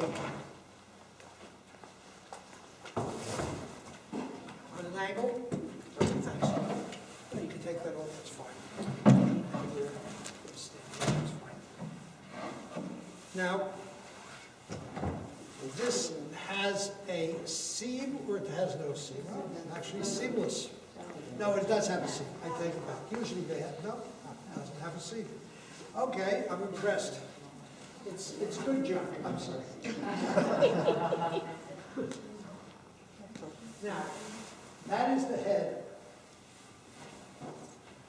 Okay, so what you end up doing with this is you put it in like this, which is diamond shaped, so that at least you can stretch it as much as possible. So if someone is a midget, they can possibly actually get most of the body covered. Okay, you want a little bit of it hanging over the edge. That's what you do. I would recommend asking the funeral homes to get same Tachrichim with the VAD sheet. It's called VAD, because it's named for me. Our Chevra Kadisha is the Vada Rabbanim of Queens. We were the first ones that insisted that every one of our funeral homes carry a full-size sheet, and so it became the VAD set. Someone in the Chevra Kadisha world named me the Vadfather. I don't wear a ring because I want to make sure no one thinks that I expected to be kissed. But the point is that this is the VAD set. I would recommend it. I will tell you that in New York you don't see anything other than VAD anymore for years and years and years, and of course most of the country as well. Most Chevras are using a full-size sheet. Okay? Where do you get, do you have the same source, company, the same company that company. you just ask them to give you the VAD sheet. They'll charge the funeral home another $1 or $2, whatever it is. Funeral homes for this set of Tachrichim, you could check the bill, but I'm willing to bet it's at least $125 for this set of Tachrichim. It probably costs them under 30. Okay, so it's going to cost them 30 instead of 28. It's ridiculous. Let them eat it, and if not, let them bring it to 130. But the point is that it should be a VAD set. It does not make any sense. Okay? And the VAD set is a much wider sheet, it's a little bit wider, and it's the full length. You put it in rectangularly. Now, you're going to still have a situation, which I really should talk about tonight, but I'll tell you very quickly, which is you're going to have someone who's just big, around the middle. Okay? Women especially have a bigger problem with this. Whether people are bloated, or they're busty, or they're big in the hips, and it just doesn't work. So what you do then is exactly this. You put it in like this, except that this time, you're going to have a piece of material at the end sticking out, because you're putting it in on an angle, and it's a rectangle, so it's going to go all the way down. You're going to have a lot of extra material. So you're going to flip it over a couple of times, okay? Put the body in, and then pull it out underneath. So you have the material there, but you will still have this wide part to cover the areas that are larger. So you have the advantage of both the length as well as you can have the width as well. So you put it in the same angle you used to, and remember it's a rectangular sheet, so there's going to be a lot of extra material. I would always do it on the right side, doesn't have to be, but on the right side just fold it over a couple times so it's not sitting on the ground. Once the nifter or the nifteris is in the Aron, you lift the legs, pull the material under as you need it, and you still have that extra size on both sides. Okay, that is the sheet. For the men, you then put in a talus. For the men, we then put in the talus. We passel the talus. How to do so varies from Chevra Kadisha to Chevra Kadisha. Some will cut off one of the corner tzitzis, just one of the all four strings, just cut them off. Some people tie it on the gartel, some people put it at the foot of the Aron, some people just cut one of the strings. Our Chevra doesn't cut it at all. We make knots in it and tuck it into the corner. Different minhagim. Okay, yes? Sometimes you come across a casket that's very fancy and has a lining. Do we need to tear out the lining? It's a good question, and it's really a 10-minute answer. If you want to, at the end, I'll talk about it. I have no problem. I could stay later. I have no problem not going anywhere. But if you want to, but I'd rather finish the process and then we'll talk. Now, when I set up the Tachrichim, I set it up backwards so that the kittel, which goes on last, goes down first. Then you have the shirt and the pants, depending on which you put on first. Chevras do it differently. Then you have the pillow,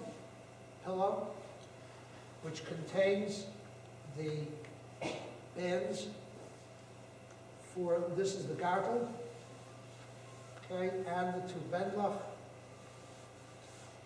And for the women, it's a bonnet that goes over the head and the face cover.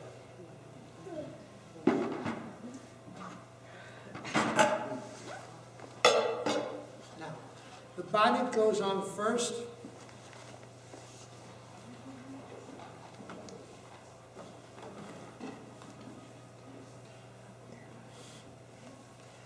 And the minhag is that we don't make knots, so we turn this Aleph, Beis, actually have this backwards.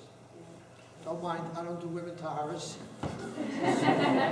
Not particularly proficient at this. This is the way it goes.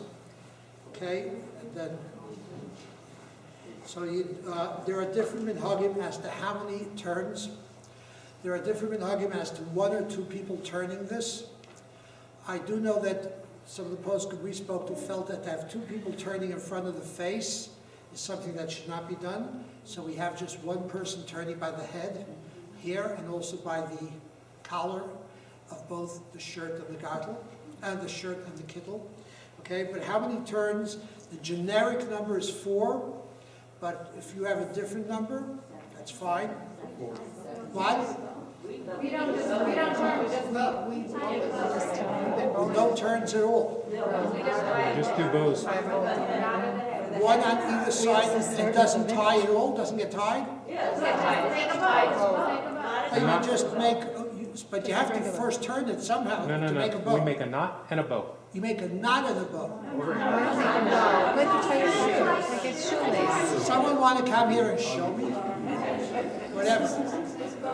Because You know how you tie your shoe? The same way you tie your shoe is how you would tie this. It's not a knot. I will tell you that that is not the way. That is not the way that any chevra that I've seen does it. So I guess you can discuss this with the Rabbanim. I have no question. Whatever you want. What is brought down everywhere is that it's turned and a bow. This, don't get me wrong, this might not be any different since it is openable. It might be fine. The fact that there is that initial turn makes it a little bit more permanent than is what we do, which is nothing around itself, just Aleph, Beis, Gimel, Daled, okay? Just turns, then we hold it together and make a slip knot. Okay, that's how it's generally done. I've never seen a chevra do it, okay? So I can't comment on it, but it's not a minute that I've ever seen. But Yes? if it is decided that we switch and don't do the tie, we do 7 turns, so it would be appropriate to do 7 turns on. Why 7? And I'll get you a lot. Why do you do 7? Why 7? If you don't like the delta, because you're saying the consistency should be. No, it's not consistent. Again, 7 is a number. If you're doing turns, you can do 4, you can do 5. You know what we do in our chevra? For this we do 4. I don't do it. The men don't do this, but where we turn on the shirt we do 7. On the collar we do 9. On the kittel collar we do 9. We do 10 on the pants. We do 5 on each of the turns on the feet, and we do 13 for the gartel. Okay? The women in our chevra follow the Chicago booklet, which does 4 everywhere. That's the generic number. Except by the gartel, they do 13. Most chevras will do 13. Yes? Is there any significance to the numbers that you use? Yes. There's significance to all the numbers. Why we do,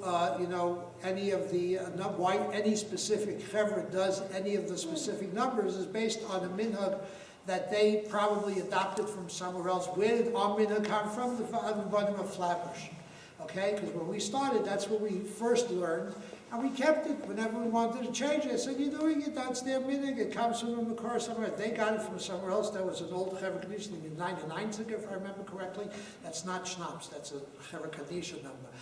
But the 99 was a very famous Chevra. It was at 99 Broadway or something like that. It was called the 99 And they did it this way. They had an old minhag from way back, and that's what they did. So they copied that minhag, we copied their minhag, and that's what we do. But our women who didn't learn from the Vada Flatbush, they somehow started on their own independently, and so they followed the Chicago booklet, which is Rabbi Parrot Steinberg, who's our posek in Kew Garden Hills. His chevra does 4, follows. He actually wrote the Chicago booklet. He's one of the authors. And so that's what they followed. We never changed. Whatever minhag, I suggest to chevras that want to adopt a minhag, to adopt the Chicago minhag. And the reason I do that is because the Chicago booklet was written by 3 very, very knowledgeable people. One is a Hasidic Rebbe. That was Rav Meisel Zechron Levracha, the Weizen Rav. There was a Rosh Yeshiva Rav Regensburg, who was Rosh Yeshiva in Skokie. And he was the second. And Rabbi Steinberg, should live and be well, who is the Talmud of Ramesha and has, I guess, the Litvish something rather Minhagim. Ramesha's Minhagim in any case, which is probably Russian. So therefore, it's kind of generic. They all agreed on these numbers. So to me, that's something. But again, whatever you want to do is fine. But I've never seen a bowl like this, so I would suggest discuss it and make a decision what you want. Okay? Yeah. Normally, when we do the men, we have, put one of those ribbons around each. We're going to get to that. We didn't get to that yet. We all do. Everybody does that. Now, so you have this, now you have the, what do you put on first? The pants or the shoes? The pants or the shirt? Pants. Everybody puts on the pants? Okay. How about the veil? What do you do? Okay, so with the veil for the women generally should be put on next. The problem with putting the veil on, as I'm sure the women know, is that when you then dress with the shirt and the kittel, it becomes very difficult not to pull this off and for it to get. So what a lot of covers do is they just cover it, they don't tie it, they wait till it's in the Aron, right before it's in the Aron, and then they tie it, okay? But it should be covered. There's nothing wrong, by the way, to lift it so that if there's any kind of purging from the mouth, it's not going to get dirty, especially if you're not tying it yet. So I would leave it at that point. But it should be put on right now. However, if you want to, you could wait until afterwards just so that you can not have the problem. Now, I'm going to demonstrate how to fill the pillow, because how to dress a body, I think everyone here probably knows. But I'm going to tell you how to fill a pillow. Now, this pillow has a seam on this end. It's just material on this side. It really doesn't matter because this is machine sewn and it's not going to open. But if you're using, do you ever use linen at all? What? It's a base stitch. Right. I'm saying it's right. It's meant not to have any stitches that aren't permanent. Okay, so it's just at the end they go over it a few times. But there, where you have the opening, where you have the seam, if you're going to stuff it on that side, you're going to tear it. So therefore, that's why I'm mentioning it. It doesn't really make that big a difference on the plain set, but on the linen set, it does make a difference. I would take one tuft of this straw, and I would pack the pillow on the side that does not have the seam. You want to pack it in one shot. So what I would do is like this. You would begin and put the pressure on the side that does not have the seam, and you just keep pushing in that direction. Just keep pushing the straw in as far as it goes. Okay? Then you pull it up the side. The advantage of this pillow is that it's one piece. If you put in little pieces and the head sits on it, it's going to separate. You want it to be one piece.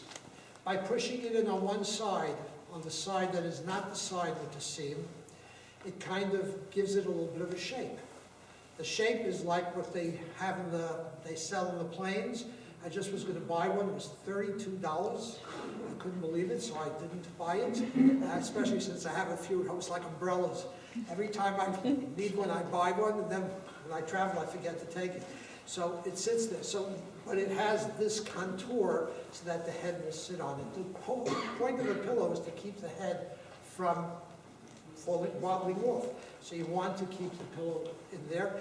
I would put earth from Eretz Yisrael in here. Now I'm going to tell you that every time you make an Aron,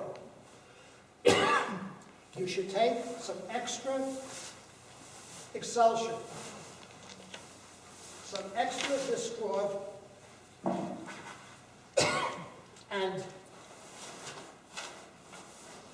you're welcome to look at it later, and put it along the sides of the Aron, along the top, with with basically an empty spot in the middle where the pillow will go. what we do with the pillow. Here it is.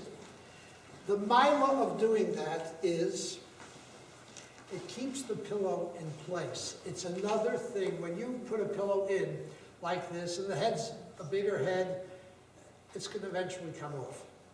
The problem when it comes off is very often dirties the Tachrichim, things come out of the mouth. It's not the best way. If you put the pillow in on the straw, it's not going anywhere. It sits solidly in the head of the On the straw? I will tell you, on the straw. In other words, you want to create a pillow for the pillow. You want to create a place where the pillow will sit and not move. You have all this, you have excelsior, you don't need much. Okay, it will just, I will tell you, I've said this many times, in Eretz Yisrael, our Chevra has a reputation as phenomenal. Why? Because our bodies get to Eretz Yisrael in a way that are much cleaner. Why? Because when we send the body to Eretz Yisrael, we will take excelsior and put it underneath, inside the pouch, underneath the pillow, underneath the sheet, and put the pillow on it and make sure that the head stays raised. And by doing that, it doesn't purge. When you go up the air and you come down, and the plane goes up and down and turns, and it tends to bring up fluids. But if you close the airway and you keep the head raised, it won't happen. So the chances are that we also do other things. We always pack rectally whenever we send to Eretz Yisrael. Okay? As a general rule, we don't do it anywhere else, but if we go shipping elsewhere. But we will always do it in Eretz Yisrael for that reason. Yes? Everything that you're doing, I'm sorry. Everything that you're doing there, this is all underneath the sheet. The sheet goes on top of it? Yes, absolutely. Okay. The pillow is underneath the sheet, on top of this straw, and then we put it in the sheet. Okay, now if you put Israel earth into the Aron, which not every Chevra does, but if you do, we put it into the pillow. But if you put it in the Aron, it goes underneath the sheet, not into the sheet, under the sheet. Okay, next, what else? Yeah? When you find Band-Aids with some blood on it, or you have to collect blood during the Tahara, we were always told that you put it inside the pillow. What do you do with it? We place it, we take, first of all, if you have that piece of sheet that we put on the counter, just wrap it in that, if that's enough. Not take a second one, you just wrap it in that. And then we put it at the foot of the Aron. And I will tell you, getting ahead of myself, because of tonight's lecture, take some of this and separate the dam, the blood, from the body so that it will not dirty. Sometimes it's wettish. You don't want it dirtying the sheet, the sovev, or the tachrichim.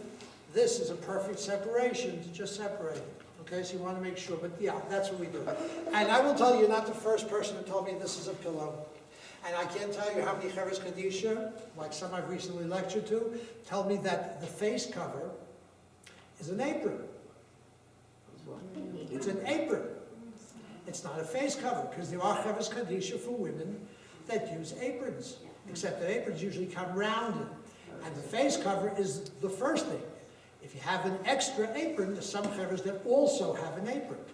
Okay, so talking about, New York, I have told this story many times. The first time I lectured, might have been actually, no, it wasn't the first time I lectured. It might have been the first time I lectured out of town. I went to the Midwest, to a city I'm actually going to be visiting in a couple of months. And it's the first time I'm coming back there, and it might have to do with this story I'm telling. But I was lecturing, and I took out the face cover, and I said, and this is, of course, the face cover. And the women, face cover, that's the apron. So I said, no, first it's a face cover. And if you also have an apron, you also have an apron. And then to make my point, I said, in New York, we don't use an apron, we only use a face cover. Some Chevra, I remember the Rebbitzin, who was the head of the Chevra Kadisha in this town, raises his head and says, Rabbi, don't talk to us about New York. In New York, they wouldn't wear aprons because nobody cooks in New York. I'll never forget the line because it was perfect. Timing was great. and they never called me back. So I don't know if they're coming back now, but it's been 25, maybe 30, over 30 years since I was there. What came out good was that my nephew married the daughter of the woman I was staying by who brought me out. So it worked, it was a shit, but whatever it was. So anyway, that's the story. So no, that's a face cover and there are aprons, but this is the way I would set up the art. Now, I'm not going to spend time, since I would have if we had people who are really not involved in Chevra Kadisha, but you know how to put on the pants. What you need to do is, I will, let me demonstrate just one thing. The way I recommend putting on pants, and again, it's all technique, it's all just making it a little bit nicer. I mean, and you may be doing it this way. Maybe some of you do it better than others. It's like everything else in life. Some people look better, some people sew better, some people are better at putting on Tachrichim, okay? But what I would recommend is there's a seam along the outside. That's what you want to do when you're getting Tachrichim ready, is you gather all the way down along the seam to the bottom, okay? And now, start at the right. Never raise a leg in the process of putting on Tachrichim. This is not the covered A, not the most respectful thing to do. B, when you do this, you are making it very likely that there will be a flow of either urine or there will be a flow of dirt, because you're putting pressure on the lower bowel. You have a situation where it's an autopsy, and you have a real chance of blood gushing out, because it's cut all the way down to where it'll come out if you put pressure. So you want to lift it just enough to move it in. You put the foot into the leg, the way which I showed you, going to the corner that you just gathered to. Take the foot and now bring it up. And you have Tachrichim that are basically not creased, very becovered, just along the outer seam. The toe goes to that corner, and then you bring it in. The seam will be on the inside on these shrouds, okay, and the same on the linen shrouds. So that's just a little thing to show. It's fine. You then put the shirt on. You put it face down, opening towards the feet. Put your hand through the sleeve to the opening at the bottom, and then, obviously both people do it at the same time. Lift as much as you need to get it over the head. Person standing at the head will lift the head. Person standing here will bring the material down. Someone supporting the head well, you will raise the body just a drop with the hand straight up, pull down. The pants go up as far as they can. The shirt goes down as far as it can. You can actually pull the same thing. Pants and shirt can go on together. If you have 4 people. The pants start, and then the shirt can start. You can pull the pants up as far as it goes, pull the shirt down as far as it goes, and then you literally, here you don't even have to turn at all. You just literally raise the buttock enough to pull the pants up, pull the shirt down. Turn it the same way the other way, pants up, shirt down. It saves turning, especially if you have something coming from wherever. Makes it much less likely to do it. But even if you're not going to do it together, I would still pull the pants up as far as it goes, not turn it completely and pull, but rather just as far as it goes, put the shirt on, get it down as far as it goes, and then you turn the drop, pants up, shirt down. The shirt goes over the pants, correct? Then, once they're all in place, you tie the pants first, then you tie the shirt. There are bendlach, there are bands. These bands tie by the women at the ankles, below the, below the knees, by the men at the ankles. Okay? And how do you tie them? With a bow? Again, same thing. You go around as many times and make a slip knot. The slip knots go to the head, okay? And that's, they always, the slip knots always face the heart. So at the foot, they face up. At the head, they face down. Okay? That is a minhag, an old minhag. okay? It's the same thing.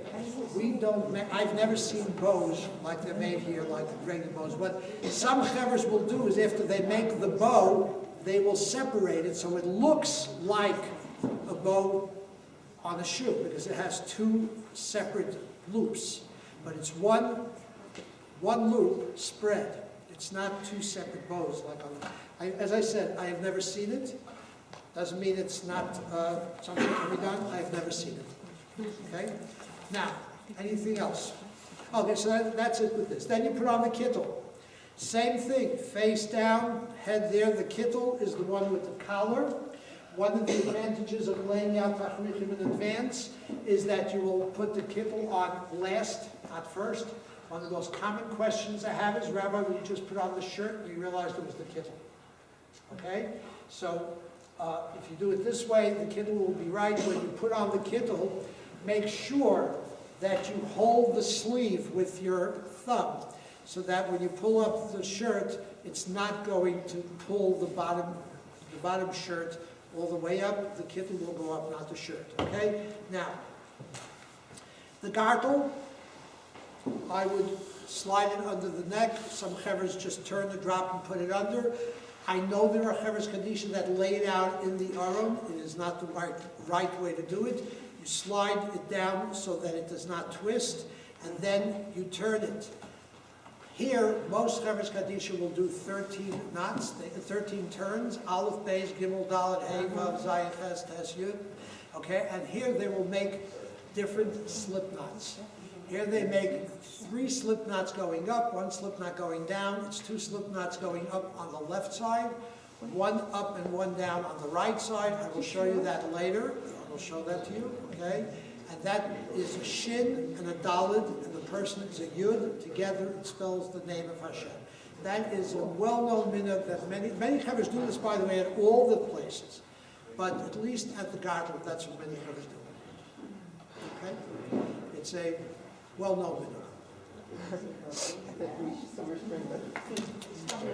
So we have a lot to talk about. Numbers, 4, if you're going to do numbers, my recommendation is do 4 everywhere. The minhag is that at least at the belt, at the stomach, you do 2 people do it. 1 on either side, they kind of hand to each other. The gartel as well, 13 times, and the rest of it can be done by 1 person. Okay? Some people,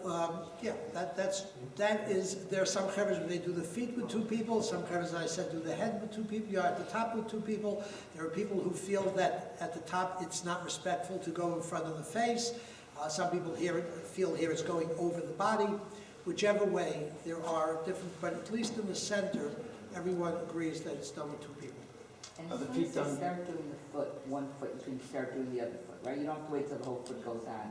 The pants, when you said you start doing the right side first, you could, as soon as they start. I would not start the bands until the pants I don't know the bands, putting the pants on. Yeah, you start with the right. I know, but as soon as you start, then the left side can start. Yes. You don't have to wait to get all. No.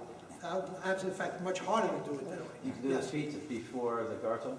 What? You do the feet before you do the gartel? Yes. The feet basically are the end of the pants. They are part of the dressing of the pants. Okay, so you could really put that on even before the shirt. But since we usually put them on kind of together, so you put that on afterwards. But yes, I think last time, did I ever tell you what these bands are for?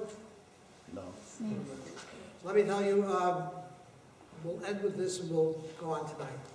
I was teaching my Chevra Kadisha. A few months after we started, I became the head of the Chevra. Now I'm giving a lecture to the women's Chevra Kadisha, and I'm teaching, and I tell them, and you tie these bands at the ankles, and all the women start screaming, the ankles? No, by the knees. And I'm saying, oh my gosh, my women don't know what they're doing. They're putting it by the knees, and I know it's the ankles.